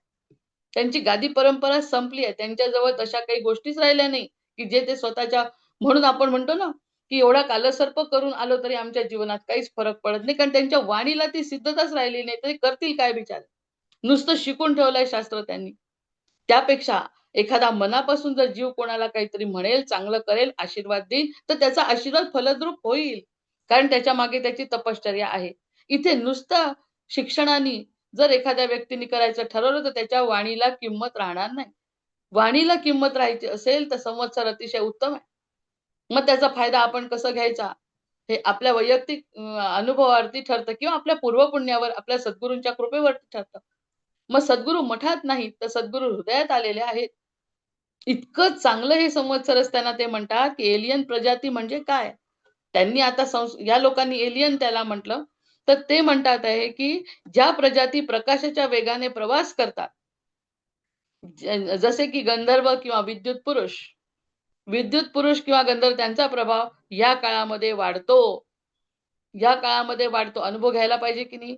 यासाठी सतत सतत त्याचं सांगत राहिलं पाहिजे, की काय-काय बदल झालाय. आठवड्यातून रविवार एक दिवस या गोष्टीसाठीच करायला पाहिजे, की या महिन्यामध्ये काय बदल झाला.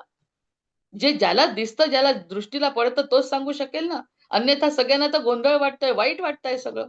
ज्यांना ती सकारात्मक दृष्टी आहे, त्यांनी हे सतत बोलत राहिलं पाहिजे आता. मानवी बुद्धी या काळात मानवांना अचानक नवीन शोध लागतील. हे कोणाची लीला आहे? मानवांना अचानक नवीन शोध लागतील. हे शोध म्हणजे प्रत्यक्षात उच्च आयामातील जीवांकडून मिळालेली टेलिपॅथिक माहिती असू शकते.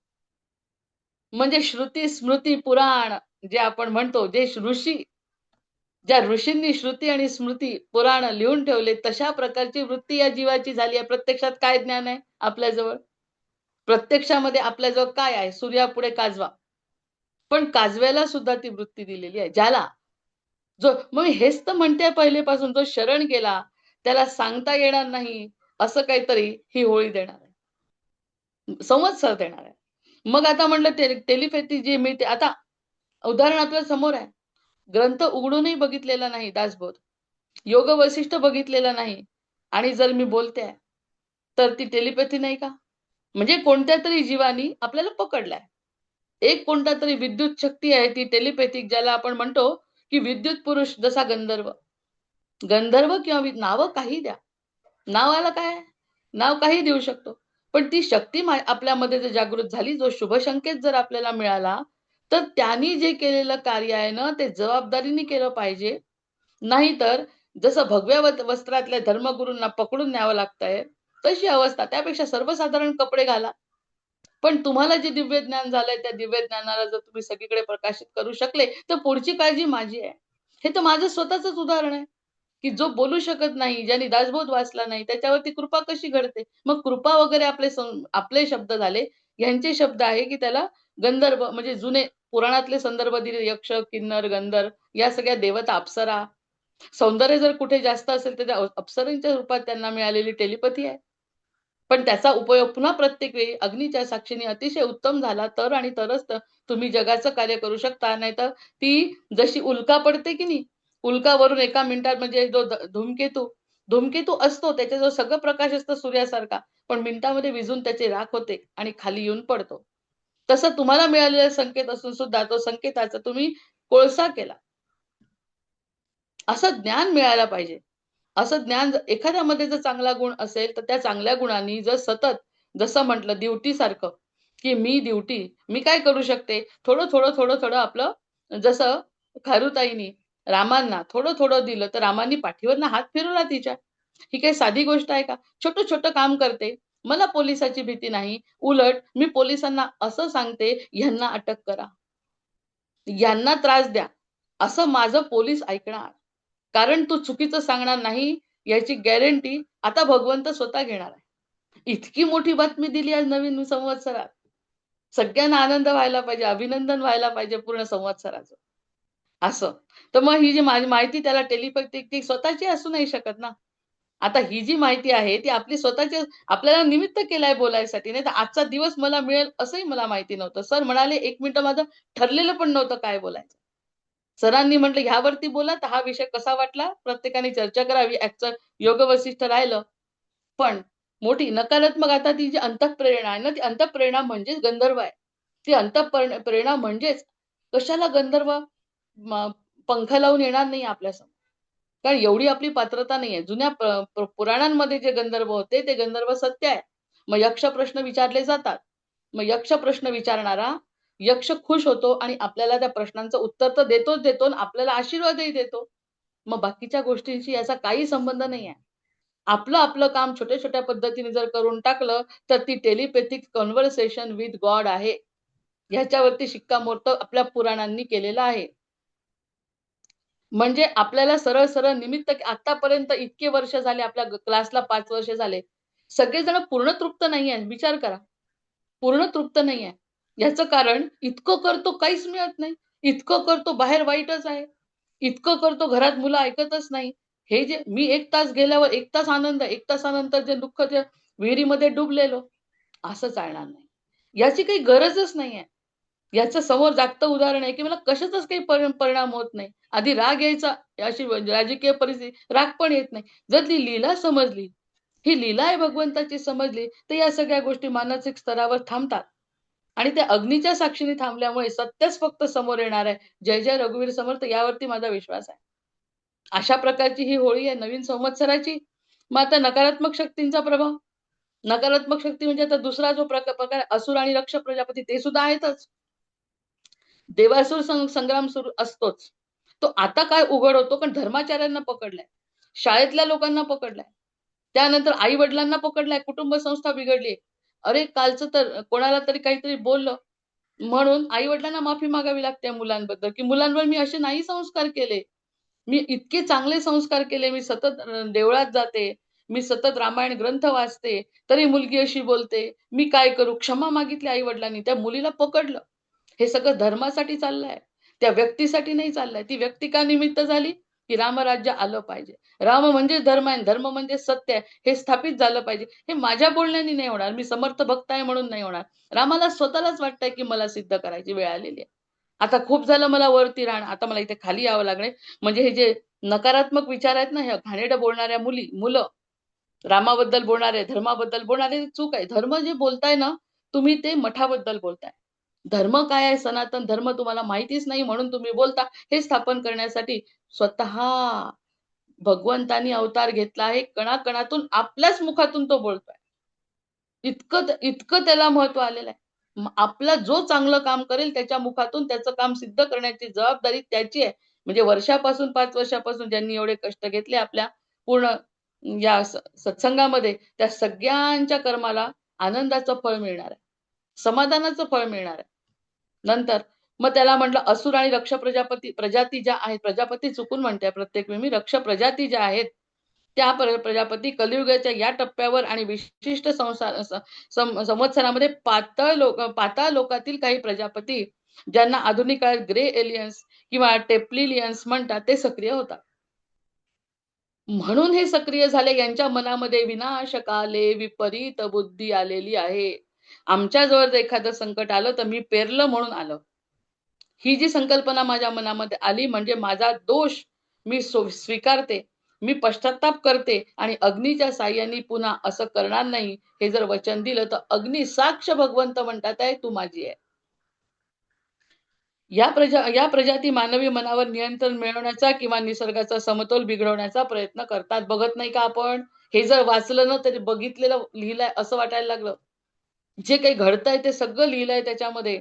संरक्षण म्हणून या काळामध्ये ओंकाराचा जप आणि सात्विक जीवनशैली महत्वाची मानली जाते, जेणेकरून आपले ऊर्जा कवच या निम्न आयामातील जीवांच्या प्रभावापासून सुरक्षित राहील. आपण त्यांना अनुभवू शकतो का?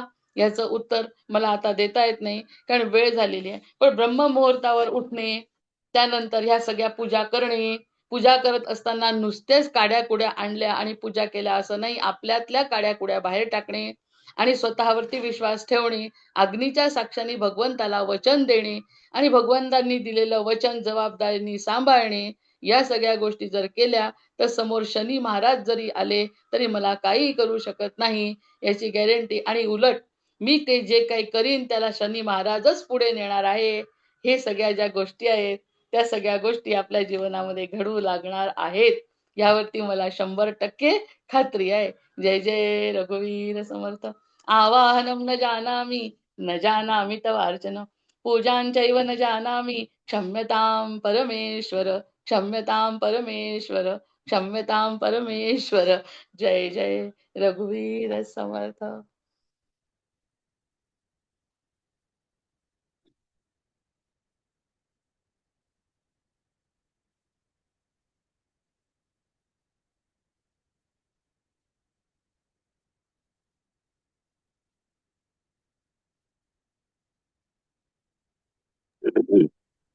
हरि ओम, हरि ओम, हरि ओम. गुरु वशिष्ठ ने श्री रामचंद्रांना जो मार्गदर्शक जो उपदेश केलेला होता, तो उपदेश आपल्याला 7,500 वर्षानंतर सुद्धा तसाच्या तसा जाणीव होतं. हे पाणी पिऊन येते. तसाच तसाच आमच्या ताईंनी आज आम्हाला धुलीवंदन होळी रंगपंचमी बद्दलचा आम्हाला मार्गदर्शन केलं आहे. मी त्यांचं माझ्यातर्फे आणि योग वर्गातर्फे खूप खूप आभार व्यक्त करीत आहे. खूप सुंदर आणि वेगळ्या प्रकारे मार्गदर्शन ताईंनी केलेलं आहे. अंजली ताई जॉईन झालेल्या आहेत का? हो दादा, हो हो हो, हरि ओम.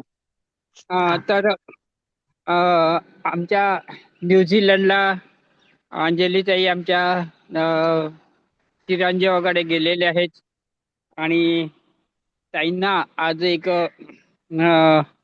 महत्वपूर्ण त्यांना एक बाब जाहीर करायची आहे. दरवर्षी 5 वर्ष झाले आहे, हे आता 6वं वर्ष पण आहे. तर ताई एक निवेदन करणार आहेत. मी त्यांना प्रार्थना करतो की त्यांनी त्याबाबत निवेदन करावं. हरिओम. चालेल. हरि ओम. आवाज येतोय? येतो आवाज येतो. येतोय सगळ्यांना? हा. दादासाहेब टिचकुले योग वर्गाचा आज निरंतर 3020वा दिवस आणि या टिचकुले योग वर्गाचे गुरुवर्य योगाचार्य रामकृष्ण ठाऊकर दादा यांच्या चरणी नमन वंदन प्रणाम करते.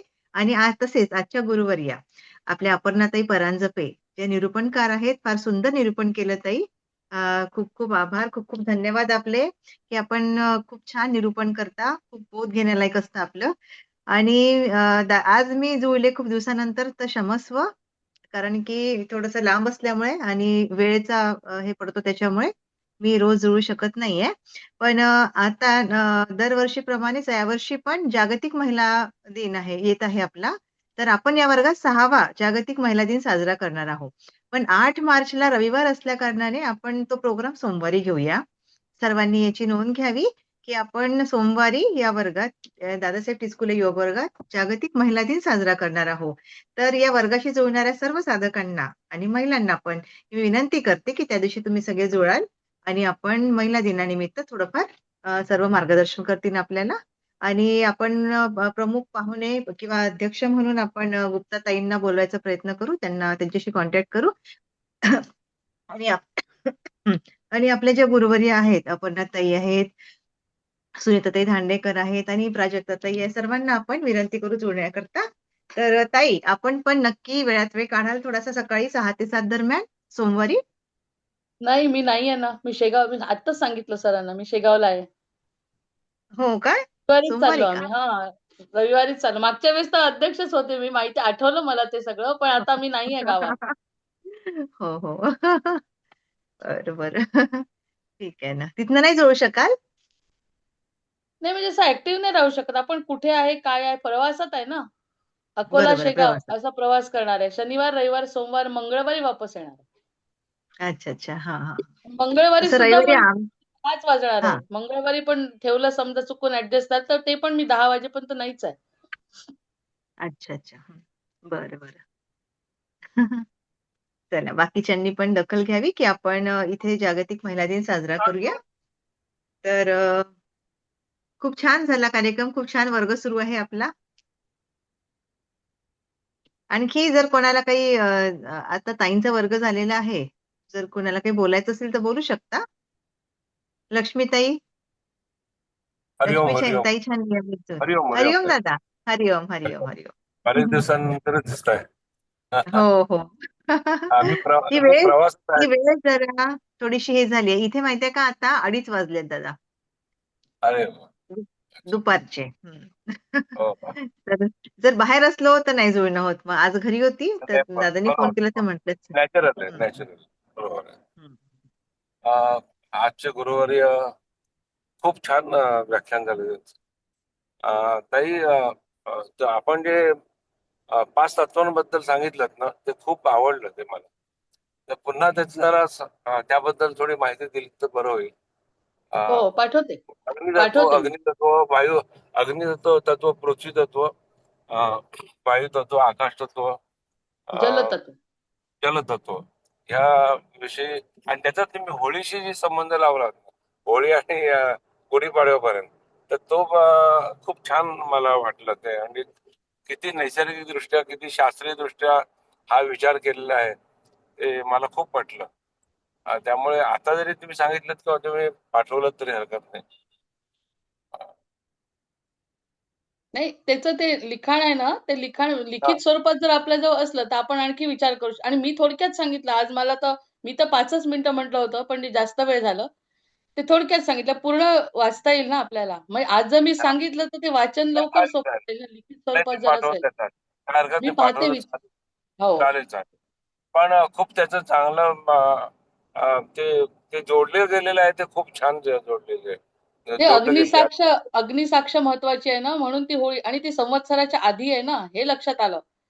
हा धर्म हा. काय आहे हे समजण्यासाठी ती वेळच यावी लागते हो. अन्यथा करेक्ट. समजत नाही. आपल्याला ते नुसती परंपरा वाटते. रूढी परंपरा वाटतात. ते नाहीये तसं. बरोबर. जीवनासाठी किती आवश्यक आहे. ते खूप छान सांगितलं ते.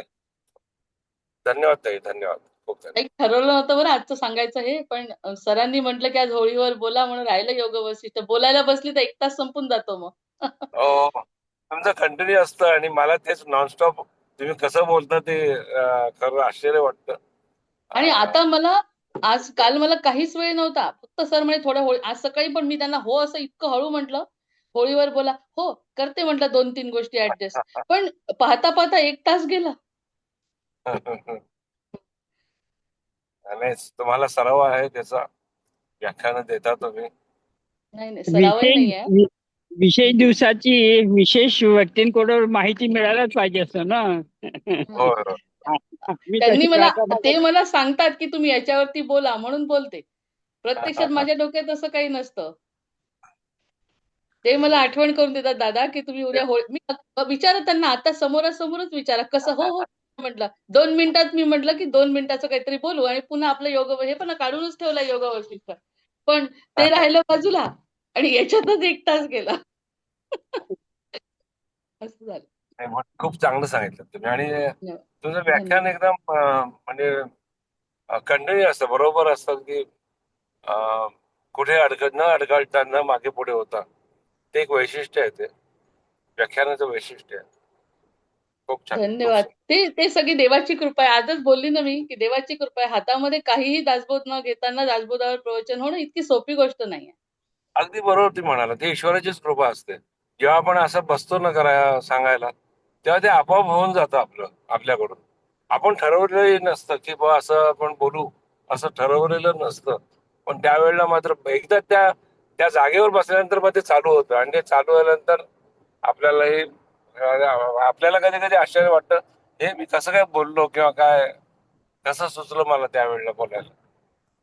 हे आपोआप होतं, हे खरी गोष्ट आहे. ईश्वराची कृपाच आहे ती. बस त्याशिवाय त्याचंच कार्य आहे ते. तो करून घेतो. हो. फक्त असं आहे त्याचं अगदी कार्य तो हे जर तिथे जर एलियन दिसले की नाही आपल्याला तर समजून जाईल. आपलं देहाचं काही महत्वच नाही कशात कुठेच. आणि हे मानलं पाहिजे सतत. होळी त्याची झाली पाहिजे फक्त देहाभिमानात. फक्त माझा देह स्वतःला मानलं मी तर मग माझ्यामध्ये ते संस्कार येणार नाही. देवाने करेक्ट. उचललं म्हणजे सोपी गोष्ट थोडी आहे. फक्त नशिबाने एवढं समजायचं की मला माध्यम ठरवलं हां, ईश्वराने. हां. हे हे हे याच्याबद्दल हे कृतज्ञ याच्याबद्दल हे मी आपण म्हणून तर मी कृतज्ञ 1 तास असायचं. नाही, 1च तास नाही, दिवसभर आनंदात असते. या एकाच कारणाने फक्त, की मला correct, I correct. Am chosen. बरोबर आहे, अगदी बरोबर. आणि हा आनंद फार मोठा आहे. धन्यवाद ते, धन्यवाद. धन्यवाद. धन्यवाद दादा.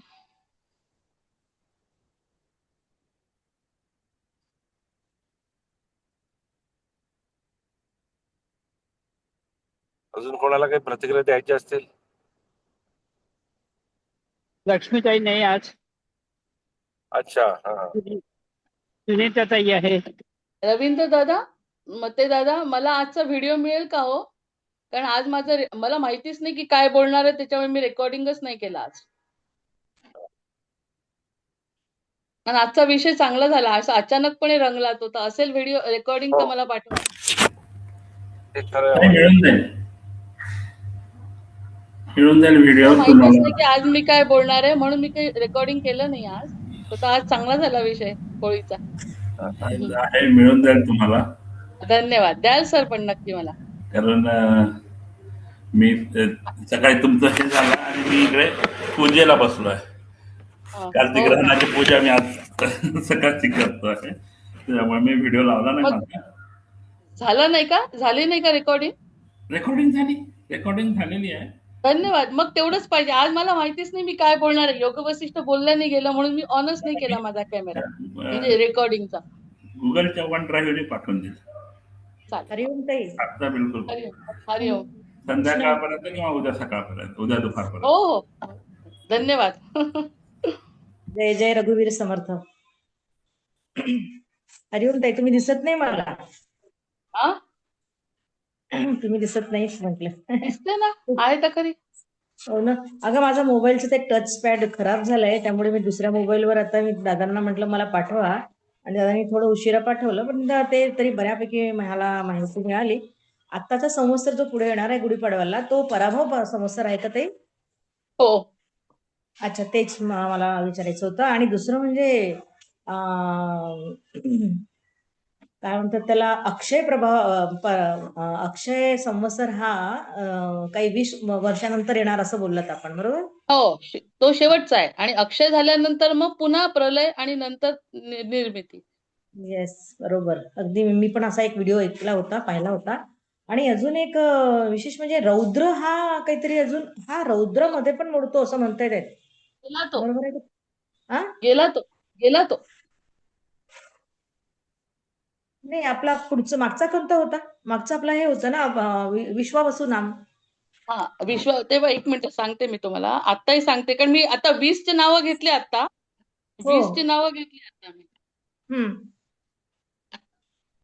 मी त्याची हेच पाठवते, PDF पाठवते. चालेल चालेल चालेल. मला ते एक भावलं छान तुमचं, की 2010 पासूनच प्रत्येक मठातून गुरु निघून गेलेत. आता मठातून म्हणजे मठ, आपलं शरीरही मठ आहे. गुरु निघून गेले, आता काय म्हणावं मग हे आपल्या प्रभव घरात. पहिलं संवत्सर होतं. प्रभव पहिलं संवत्सर होतं, विभव. हा हा हा हा. आणि रौद्र मागचं आहे ना. क्रोधी नाव संवत्सर होतं बघा आधीचं, प्लव होतं. मी तुम्हाला यादी पाठवते. 60 आहेत, चालेल ना. त्यातलं अक्षय शेवटचं आहे. तर अक्षय मध्ये हम्म. त्याचा अर्थ असा आहे की ते संवत्सर आपण आत्ता अनुभव घेऊ शकतो. आत्ता घेऊ शकतो अक्षयचा अनुभव. प्रत्येक जण, हे मला खरं बोलायचंय, 2-3 लेक्चर मिळायला पाहिजे याच्यावर. तर त्या अक्षय संवत्सराचा अनुभव आपण आता घेऊ शकतो. नाही तर आपल्या गो विथ द फ्लो, नाही तर गो विथ द फ्लो, मरणाचे जनन मरण यातना करत राहा. तो अक्षय शेवटचं सांगितलंय, आणि ते अक्षय मध्ये आपण त्यांच्यासोबत राहणं, भगवंताचे, हे आपण करू शकतो. असं करू शकतो. बरोबर रौद्र बरोबर. जे आहे ते रौद्र आहे. मला वाटतं रौद्र नाही दिसत आहे याच्यात. आहे कोणतं म्हटलं तुम्ही? मी रौद्रच म्हंटल. हे मी वाचलं होतं की ऐकलं होतं रौद्र. आता हे पराभव नाही, आहे तुम्ही रौद्र बोलता. नाहीये. रौद्र नाहीये, प्रभव आहे. आणि याच्या आधीचं प्लव होतं. शुभक्रतू होतं. शुभक्रतू खूप चांगलं होतं म्हणे. आणि शुभक्रतू 2 होते, क्रोधी, विश्वावसू, आणि आता पराभव. माझ्यासाठी तर इतकं चला आनंदाची सगळं. गोष्ट ही पराभव संवत्सर सापडलाय आपल्याला. म्हणजे याच्यासारखा आनंदच नाही. यासाठी देव तळमळतात म्हणे पृथ्वीवर येण्यासाठी, अच्छा. या संवत्सरासाठी. कारण ट्रान्झिशन मध्ये आहे ना, धर्मराज्याची स्थापना करण्याला आपण आय विटनेस राहू. आणि देव कसा बघायचा हे सांगितलं ना मागच्या याच्यामध्ये. देव कसा बघायचा, आपल्यात कोण आहे, हे एकमेकांचं मिलन म्हणजे ते संवत्सर आहे. वेल बारीक झाली असं त्याचा अर्थ. त्याला वेळ लागेल समजायला, पण संवत्सर हे आहे आता आत्मा परमात्मा मिलन. राईट. हम्म. आपण ते पण बोललात तेव्हा लक्षात आलं माझ्या. आणि खरं आहे, जे की आपण कुठली तरी ग्रह शांती म्हणा, किंवा आपल्या कुठल्या तरी कशाची शांती करायला आपण कालसर्प योग हे ते करायला जातो, आणि नंतर म्हणतो की एवढं सगळं केलं तरी काहीच नाही झालं. अगदी सत्य आहे. ते काहीच नाही झालं म्हणजे जो करणारा होता त्याच्यामध्ये तो भाव नव्हता ना. तुम्ही करायला गेलात, तुम्हाला यज्ञ वाटलं हे फक्त त्रेतायुगाचं वैशिष्ट्य आहे. यज्ञ करणे त्रेतायुगाचं वैशिष्ट्य आहे. मग त्रेतामधले यज्ञ सफल होत होते, त्रेतामधले शाप सफल होत होते, त्रेतामधले आशीर्वाद सफल होत होते. आता आशीर्वादही फायदा नाही. आपली आई किती आशीर्वाद देते मुलाला, आई पण मुलाचं काही भलं करू शकत नाही. तिचं जीवन मुलांसाठी असतं, पण प्रत्यक्षात भलं काही करू शकत नाही. होतं ते त्याच्या प्रारब्धाने होईल किंवा नाही होईल. आपल्या आशीर्वादात दम नाही. नाही हे जे आहे नाही ना, हे राहिलं तसं पराभवाचं राहिलंच. वैशिष्ट्य आहे. हो. किती आपल्याला वाटतं बरं, आपण एवढं सगळं करतो तरी असं का झालं, का नाही झालं, का असं होतं असं. आणि आपण अजून खूप काही अशा गोष्टी बघितल्या. आपण बघतोय की जे आधी होतं ते तसं. जो सन्मान आजही आपली आई रागवली तरी आपण तिला मान देतो, की रागवली तरी गप्प बसतो, पण बॅक अँसरिंग करत नाही. पण आताची मुलं करतात. हे ते आणि आताचं ते म्हणजे खूप अगदी तफावत जाणवते. ते मला लक्षात आलं आजच्या विवेचनामधून. आणि खरं आहे ते. नुसतं पराभव संवत्सर नुसतं वाचून समजून त्यापेक्षा अनुभव तुमच्यामध्ये स्वतः घेतला. आपण धर्मक्षेत्री कुरुक्षेत्री समवेता युयुत्सवा. Right right right right. एकदम मस्त, एकदम छान. आपलं धर्म आणि आपलंच कुरुक्षेत्र, असं अनुभव घेतला तरच त्या भगवद्गीतेला अर्थ आहे ना. अन्यथा भगवद्गीतेला काय, कोणत्याच शब्दाला, माझ्याही बोलण्याला मी जर नुसतीच बोलली, अनुभव नाही घेतला, काही अर्थ नाही. नाही, पण गीतेत याच्यात लिहिलेलं आहे की आपलं, कुठे वाचलं होतं मी, बोलवता धनी वेगळाची. तो जो तुमच्याशी बोलवतोय ते गुरुच सत्य आहे, तुमचं कर्म आहे, परमार्थ आहे, आणि विश्वास आहे. विश्वास आहे तर ते सगळं बोलतंय, ते तरच मुखातून बाहेर निघतंय. असं नाही होत, असं नाही निघत. ते त्याच्यावर तुमचा विश्वास आहे म्हणून ते होतं सगळं. म्हणजे तुम्ही बोललात की दादानी बोललं हे बोला, आणि तुम्ही बोलायला उभे झालात, तर ती पाठीमागची जी शक्ती असते, जो आशीर्वाद असतो तो ते वेगळा दादाही असतो मानतात. ना. ते दादाही बोलवता मानतात. वेगळाची, तोच तो. खूप छान. दादांना मग मी आज लगेच रिक्वेस्ट केली, म्हटलं दादा माझा दुसऱ्या ह्या नंबरवर मला ऍड करा, मला ऐकायचं आहे. तर दादांनी ऍड केलं म्हणून मला आज ऐकता आलं ताई. विशेष म्हणजे आणि आता तुम्ही मला सगळे पाठवलेले, आता तो टचपॅड खराब झाल्यामुळे काय होतं त्या मोबाईलचं माहिती नाही. त्यात इतका छान छान सगळ्या गोष्टी माझ्या आहेत आणि त्या जातात की काय माहिती नाही. आता बघते प्रयत्न करून काय होईल तर. असं कोण कोण झालंय. साखरे दादा, आज साखरे चल. दादा थोडा आनंद झाला असेल ना, काहीतरी चांगलं वाटलं असेल. खूप छान वाटलं ते. मला मस्त, हम्म. खूपच छान, अतिउत्तम. चला, जय जय जय रघुवीर समर्थ. रामकृष्ण हरी. रामकृष्ण हरी. रामकृष्ण हरी, रामकृष्ण हरी. काय ते वारकरी भांडतात, काय ते समर्थ भक्त भांडतात, ते काय अर्थ नाही त्या गोष्टीला कशात. मठात मठ पण नाही राहिलं ताई. ना मठामध्ये तेच भांडण तिथे होत असेल तर मग तुम्ही खरं तिथे तरी तुम्ही त्या डोकं तिथे टेकवाल तर तुम्हाला काय मिळणार आहे. व्यवहार झालाय, त्याच्यापेक्षा व्यवहार. एक सर्वसाधारण व्यक्ती झाडूवाला सुद्धा आपल्याला आशीर्वाद देऊ शकतो, त्याची जर पात्रता असेल तर. येस, बरोबर. मला तर आजकाल हे भगवे कपडे घालून जे येतात ना, त्यांचा रागच येतो. खरं सांगते, आता मी इन्फॉर्मल बोलते, आता काही माझं शूटिंग नाही या ठिकाणी. इतका राग येतो मला त्यांच्या खोटेरडेपणाचा. काय शो करतील तितके ते खोटे. हा हा हा. कुठेतरी इतके खोटे की आमचे असो तुमचे असो, ते कोणी समर्थ भक्त असो किंवा ते वारकरी असो, कोणी खोटेपणा चालतच नाही. आणि त्या दिवशी माझ्या व्हिडिओच्या वेळेस एक कोणते तरी महाराज होते, त्यांनी, मी म्हंटल असेल दासबोधाच्या वेळेस, एक महाराजांचा डीपी होता. अहो, माझ्या महाराजांसारखा भास झाला आणि डोळ्यातून पाणी आलं माझ्या. म्हणजे मी दासबोध करू नाही शकली त्या दिवशी पूर्ण. म्हणजे कुठून कोणते संकेत देतील सांग. आणि माझे नाही ते महाराज, म्हणजे मी कधी त्यांना पाहिलं नाही लहानपणापासून, पण त्यांचा डीपी होता आणि असं जे दिसतं की नाही बोलताना, तर ते डीपी वरचे ते महाराज दिसले. मी त्यांना अगदी थांबून 10 मिनिटं नमस्कार केला. म्हटलं महाराज आशीर्वाद द्या, आणि मिळाला आशीर्वाद.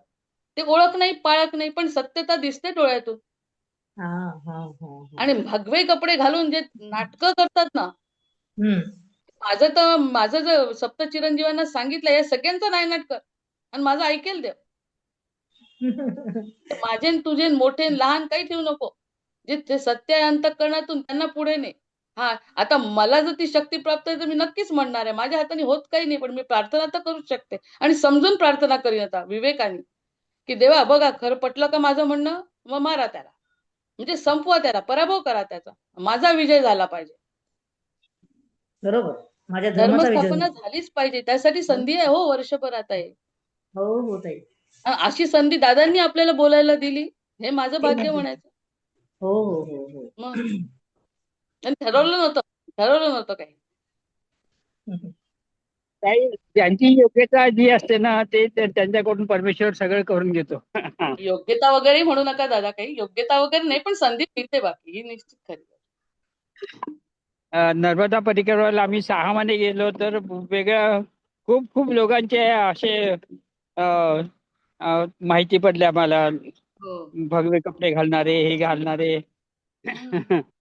ते बाहेर गेले की धर्मावरती आपल्याला आता म्हणजे रोख आहे ना. अरे कोर्टात जावं लागते धर्माला, म्हणजे याला काय अर्थ आहे.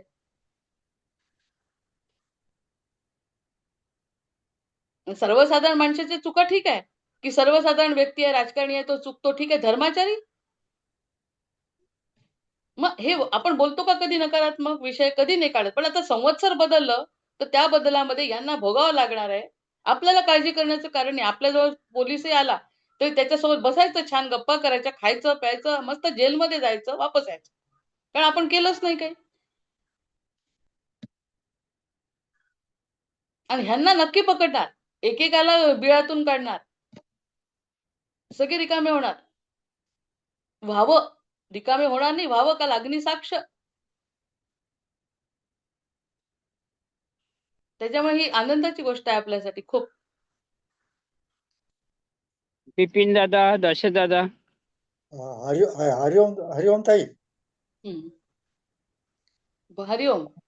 आज दादासाहेब टिचकुले ऑनलाईन योग वर्गामध्ये आजच्या गुरु आमच्या अपर्णाताई यांचं जे वशिष्ठ मुनी यांच्याबद्दल आणि आमच्या त्या कोणत्या ताईचं काय नाव, सुमनताई नाही का, सुमनताईंचं, सुमनताई महादेव.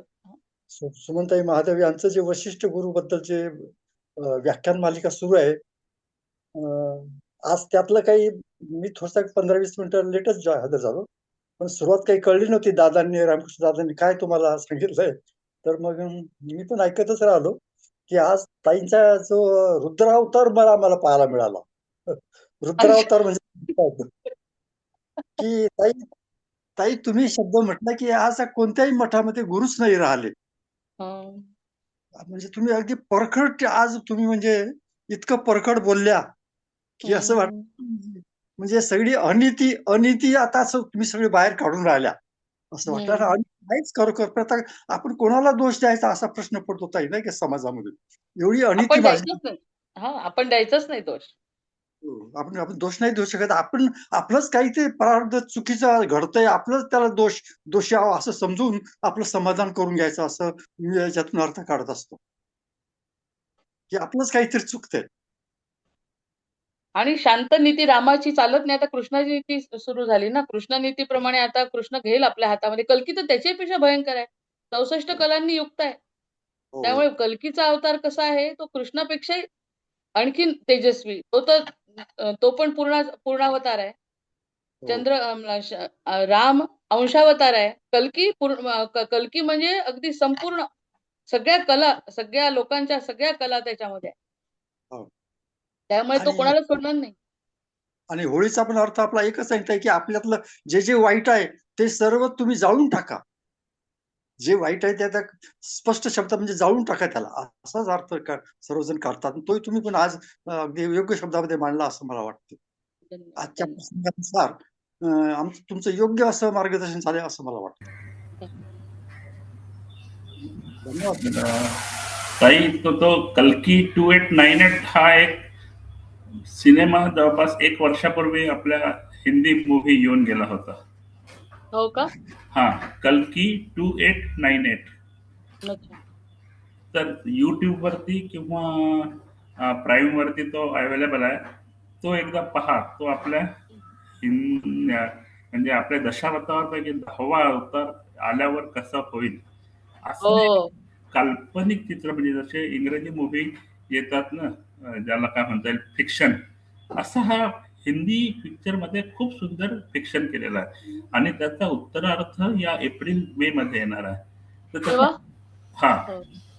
तर आता पूर्वार्ध तुम्ही पाहून ठेवा. तुम्ही कल्कीचा उच्चार केला म्हणून मी सांगत आहे.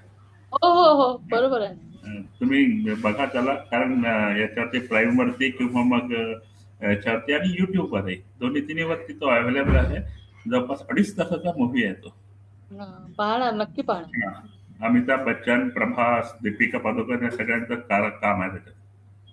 पण तो मूव्ही या दृष्टीने पहा की सायन्स फिक्शन आणि आपले हिंदू धर्माचे जे येणारा अवतार आहे त्यावरती बेतलेला पिक्चर आहे.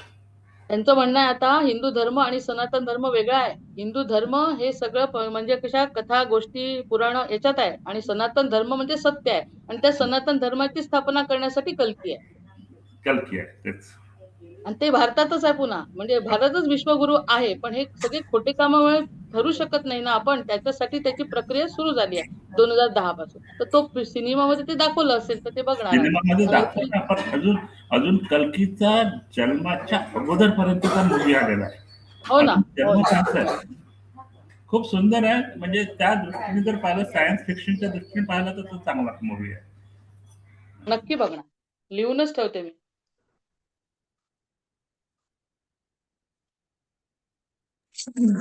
ट्वेंटी एट 98 असं लाईन 8 म्हटलं का ताई दादानी? कल्की 2898 म्हणजे ओके. असं समजा आता 2026 चालू आहे ना. हो हा, आता ते 2898 सालाचा असा मूव्ही असं. आता 2026 चालू आहे. हो. तर कल्की 2898 म्हणजे 2898व्या वर्षी असं काही घडेल असं म्हणायचं आहे त्याला. अरे बापरे. अच्छा अच्छा, आलं लक्षात दादा.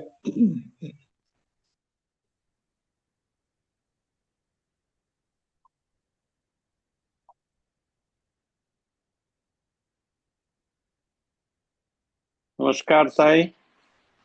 नमस्कार. दादा बोलिए बोलिए. सभी को नमस्कार। खूब सुंदर मार्गदर्शन होली और रंग पंचमी के ऊपर कि जीवन में जो भी गलत है उसको निकालना है और जीवन अलग अलग अच्छे रंगों से भरना है, और वो हम कर सकते हैं। और जो भगवान का जो युग कार्य है उसमें भी हम दिए के भांति हम भी अपना रोल अदा कर सकते हैं। हम भी उसके ही अंश है, और गीता तो स्पष्ट कहती है ममई वांशो जीवलोके। तो पिताजी की सिर्फ प्रॉपर्टी ही नहीं लेना है, उसकी कुछ जिम्मेदारी भी निभाना, वो भी हमारा ही काम होता है, तो वो भी करेंगे। और गीता तो आश्वासनों से भरपूर है कि अर्जुन बोलता है कि बीच में मैं मर जाऊंगा अच्छे कार्य करते करते, तो क्या हो जाएगा? तो बोलते हैं योग भ्रष्ट हो जाएगा। हाँ यानी और तू नहीं करेगा तो और भी कोई करेगा, और उसका विश्वरूप दर्शन भी कराया। तो और मतलब बहुत स्पष्ट कहा है कि निमित्त मात्रम भव सव्यसाचिन, तू कर ले, मैं कर लूंगा नहीं तो, लेकिन मैं मौका देता हूं। तो ये भी अच्छा मौका है ये संधि काल में, कि हम हमारा रोल अच्छे से अदा कर सकते हैं। और दिए के भांति जो भी जितना भी तेल हो हमारे पास में बाटी हो उतना बिल्कुल कर सकते हैं। हमारा योगदान होना ही चाहिए। सिर्फ सब कुछ गलत हो रहा है, गलत हो रहा है, ऐसा ऐसा बोल के नहीं चलेगा, हमारा योगदान करना ही पड़ेगा। हम समझदार लोगों को तो करना ही पड़ेगा। और आपका जो पुण्य प्रकोप भगवे रंग पे निकला, वो बिल्कुल बिल्कुल सही है। आज धर्म की आड़ में कितना अधर्म चलता है, सब मंदिरों में, मठों में, हमने देखा ही है। और लोग पागलों जैसे धर्माचार्यों के पीछे, जो सही नहीं है, गलत है उनके पीछे, सही है उनके पीछे जाएंगे तो कोई बात नहीं है, लेकिन ऐसे लोगों के पीछे अपना समय, अपना पैसा, अपना परिवार बर्बाद तक कर देते हैं। तो ये भगवे रंग को एक हजारों साल के उपरांत कुछ कीमत बनाई थी भगवे रंग ने, वो सब मिट्टी में मिला दिया, ऐसा ऐसा कह सकते हैं हम लोग। तो आपका पुण्य प्रकोप जो था वो बिल्कुल उचित है। और हमारे यहाँ ये भी कहा गया है कि विचित्र वेशम न कुर्यात, हमेशा भगवे रंग वस्त्र धारण करके ही आप कुछ कर सकते हैं, ऐसा भी नहीं है। विचित्र वेश न करके भी बहुत लोगों ने अपना असामान्य योगदान दिया है। वो चाहे विक्रम साराभाई हो, होमी भाभा हाँ हो, सुभाष चंद्र बोस हो, शिवाजी हो, ऐसे अनेक लोगों ने अनेक क्षेत्र में अपना योगदान किया है। उसके लिए सिर्फ भगवे रंग का ही वो भी इस्तेमाल जरूरी नहीं है, और उसका देखो इस्तेमाल करेंगे ऑरा तो खूप उस इम्पोर्टेंट है। ऑरा जो है ना, अपना ऑरा निकलता है ना, वो ऑरा समझना चाहिए। भगवे रंग से ऑरा नहीं होता, हाँ, खाली और दिखावा कि यह भगवा रंग है, लेकिन उसका ऑरा जो है व्यक्ति का वो नहीं दिखता। और भगवे रंग धारण करेंगे तो उसका उसका पावित्र्य हमें मालूम होना चाहिए, और उसका उसका रक्षण करना चाहिए। भगवे रंग के पीछे हम अधर्म नहीं कर सकते, असत्य नहीं बोल सकते, लोगों को गुमराह नहीं कर सकते। तो बहुत बहुत धन्यवाद ताई।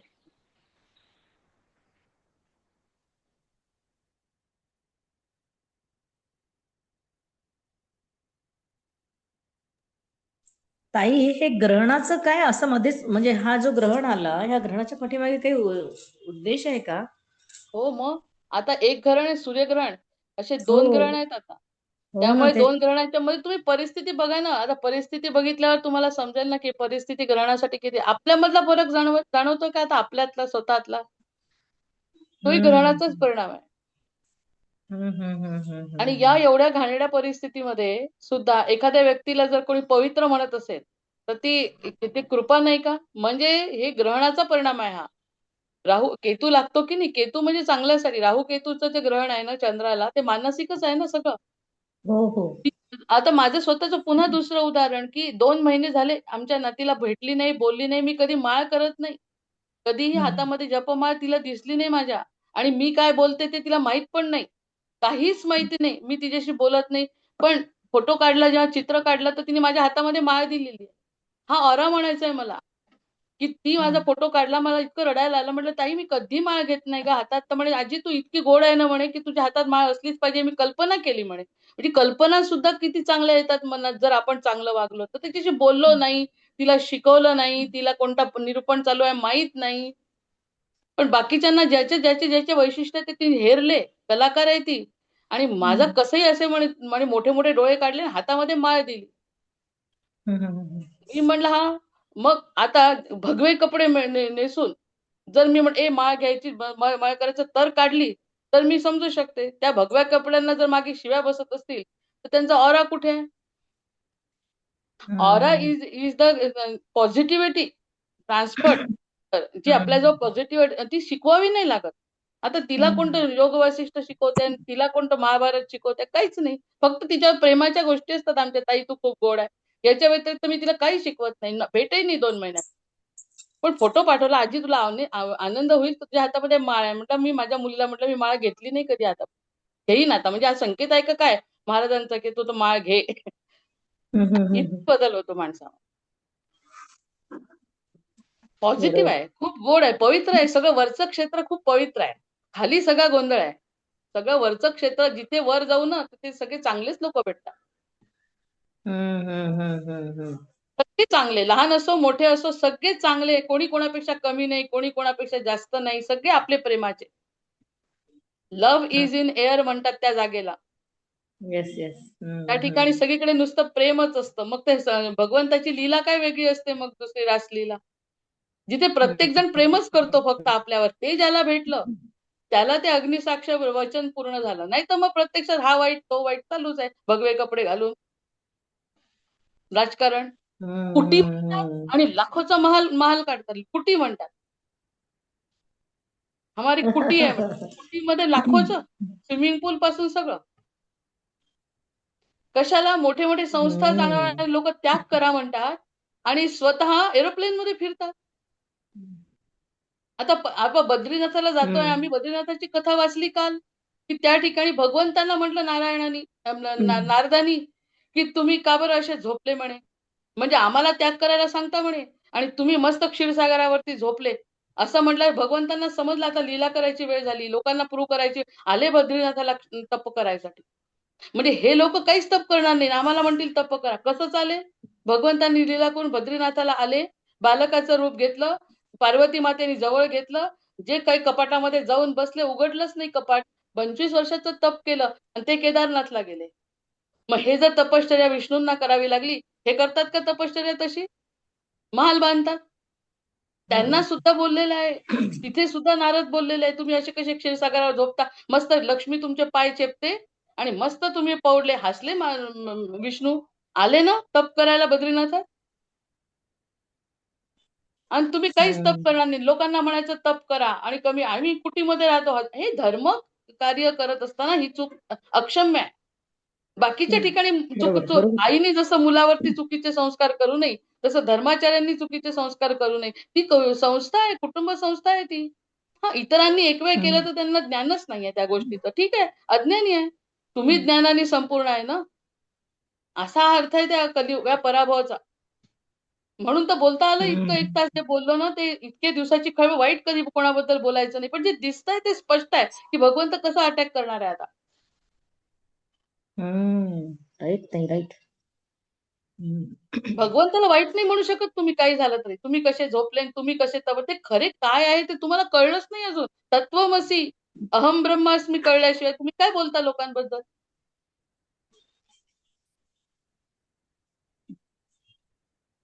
बरोबर. चला, वेळ झाली, 7:39 झाले. हा विषय अतिशय गहन आहे, संधी भरपूर मोठ्या प्रमाणात मोठ्या बोलता आलं. धन्यवाद. सगळं मनातलं बाहेर आलं, मनातलं बाहेर आलं. मग होळी म्हणजे अनुभवच तसा ना, सगळं गरळ उगलं, बोंबा मारल्या, बोंबा. ताई आजचा तुमचा 78वा वर्ग आहे. बोंबा. माझं नवीन रूप पाहिलं बोंबा मारणार. ते बोंबा मारतात ना होळीला. नाही, छान. आम्हाला खूप सुंदर माहिती मिळेल आम्हाला. चला, वेळ झाला. उद्या अनंत दादांचा वर्ग आहे. हो. मागच्या वेळेस पौर्णिमा होती म्हणून त्यांचा घेतला नाही. कोणी आता हो, उद्या हो. त्यांचा वर्ग होईल. हं. अं, उद्याच्या वर्गाला आपण उपस्थित राहूया. धन्यवाद. काही प्रतिक्रिया नसेल तर रवींद्र दादा संगीत लावता येत असेल तर लावा, किंवा वर्ग समाप्त करायचा असेल तर करू शकताय. हरिओम.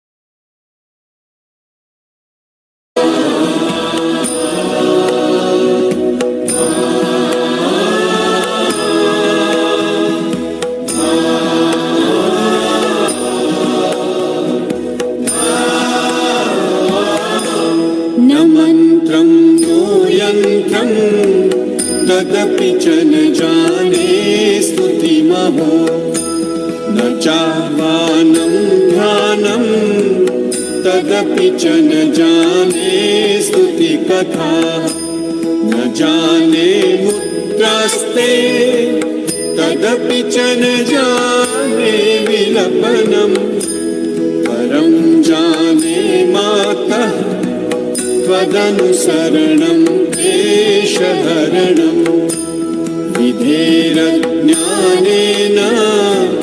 द्रविणविरहेणालसतया विधेया शक्यत्वात् तव चरणयोर्याच्युतिरभूत् तदेतत्क्षन्तव्यम् जननि सकलोद्धारिणि शिवे पुत्रो जायेत क्वचिदपि कुमाता न भवति पृथिव्यां पुत्रास्ते जननि बहवः सन्ति सरलाः परं तेषां मध्ये विरलतरलोऽहं तव सुतः मदीयोऽयं त्यागः समुचितमिदं नो तव शिवे पुत्रो जायेत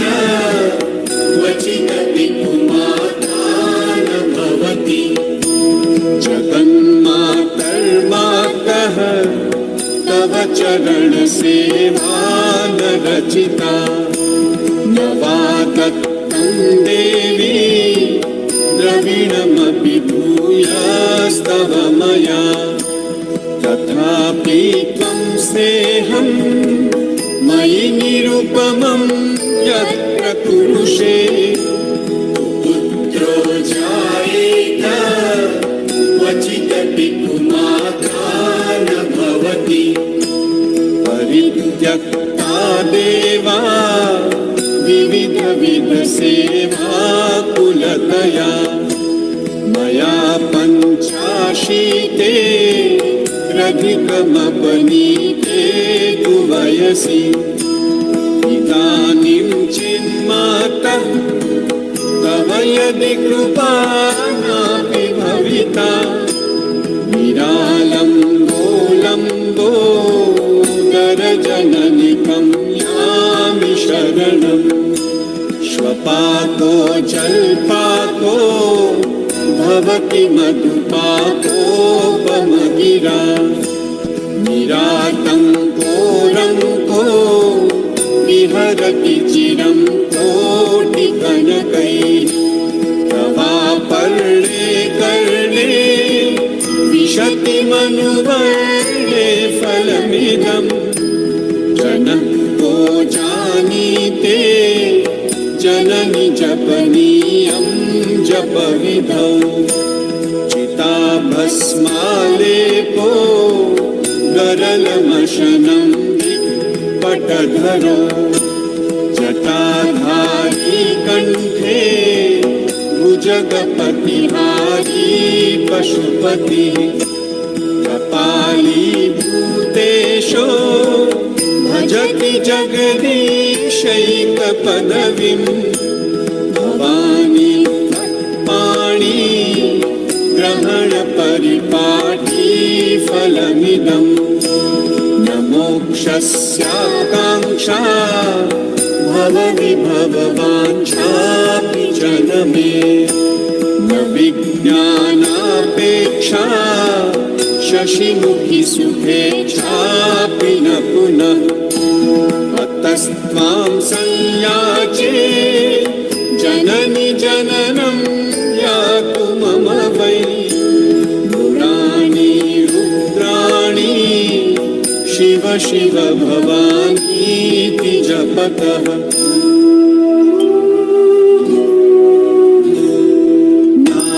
नाराधितासि विधिना विविधोपचारै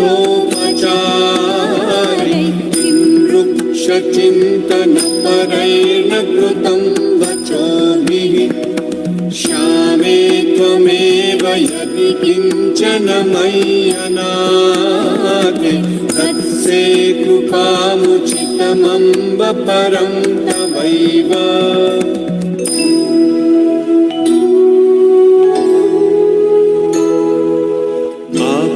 आपत्सुमग्नः स्मरणं त्वदीयं करोमि दुर्गे करुणालवेशि नैतच्छठत्वं मम भावयेथा क्षुधार्तुषार्ता जननीं स्मरन्ति जगदम्ब विचित्रमत्र किं परिपूर्णा करुणास्ति चेन्मयी अपराध परम्परा परं न हि माता समुपेक्षते सुतम् मत्समः पातकी नास्ति पापग्नि त्वत्समानहि एवं ज्ञात्वा महादेवी यथा योग्यं तथा कुरु।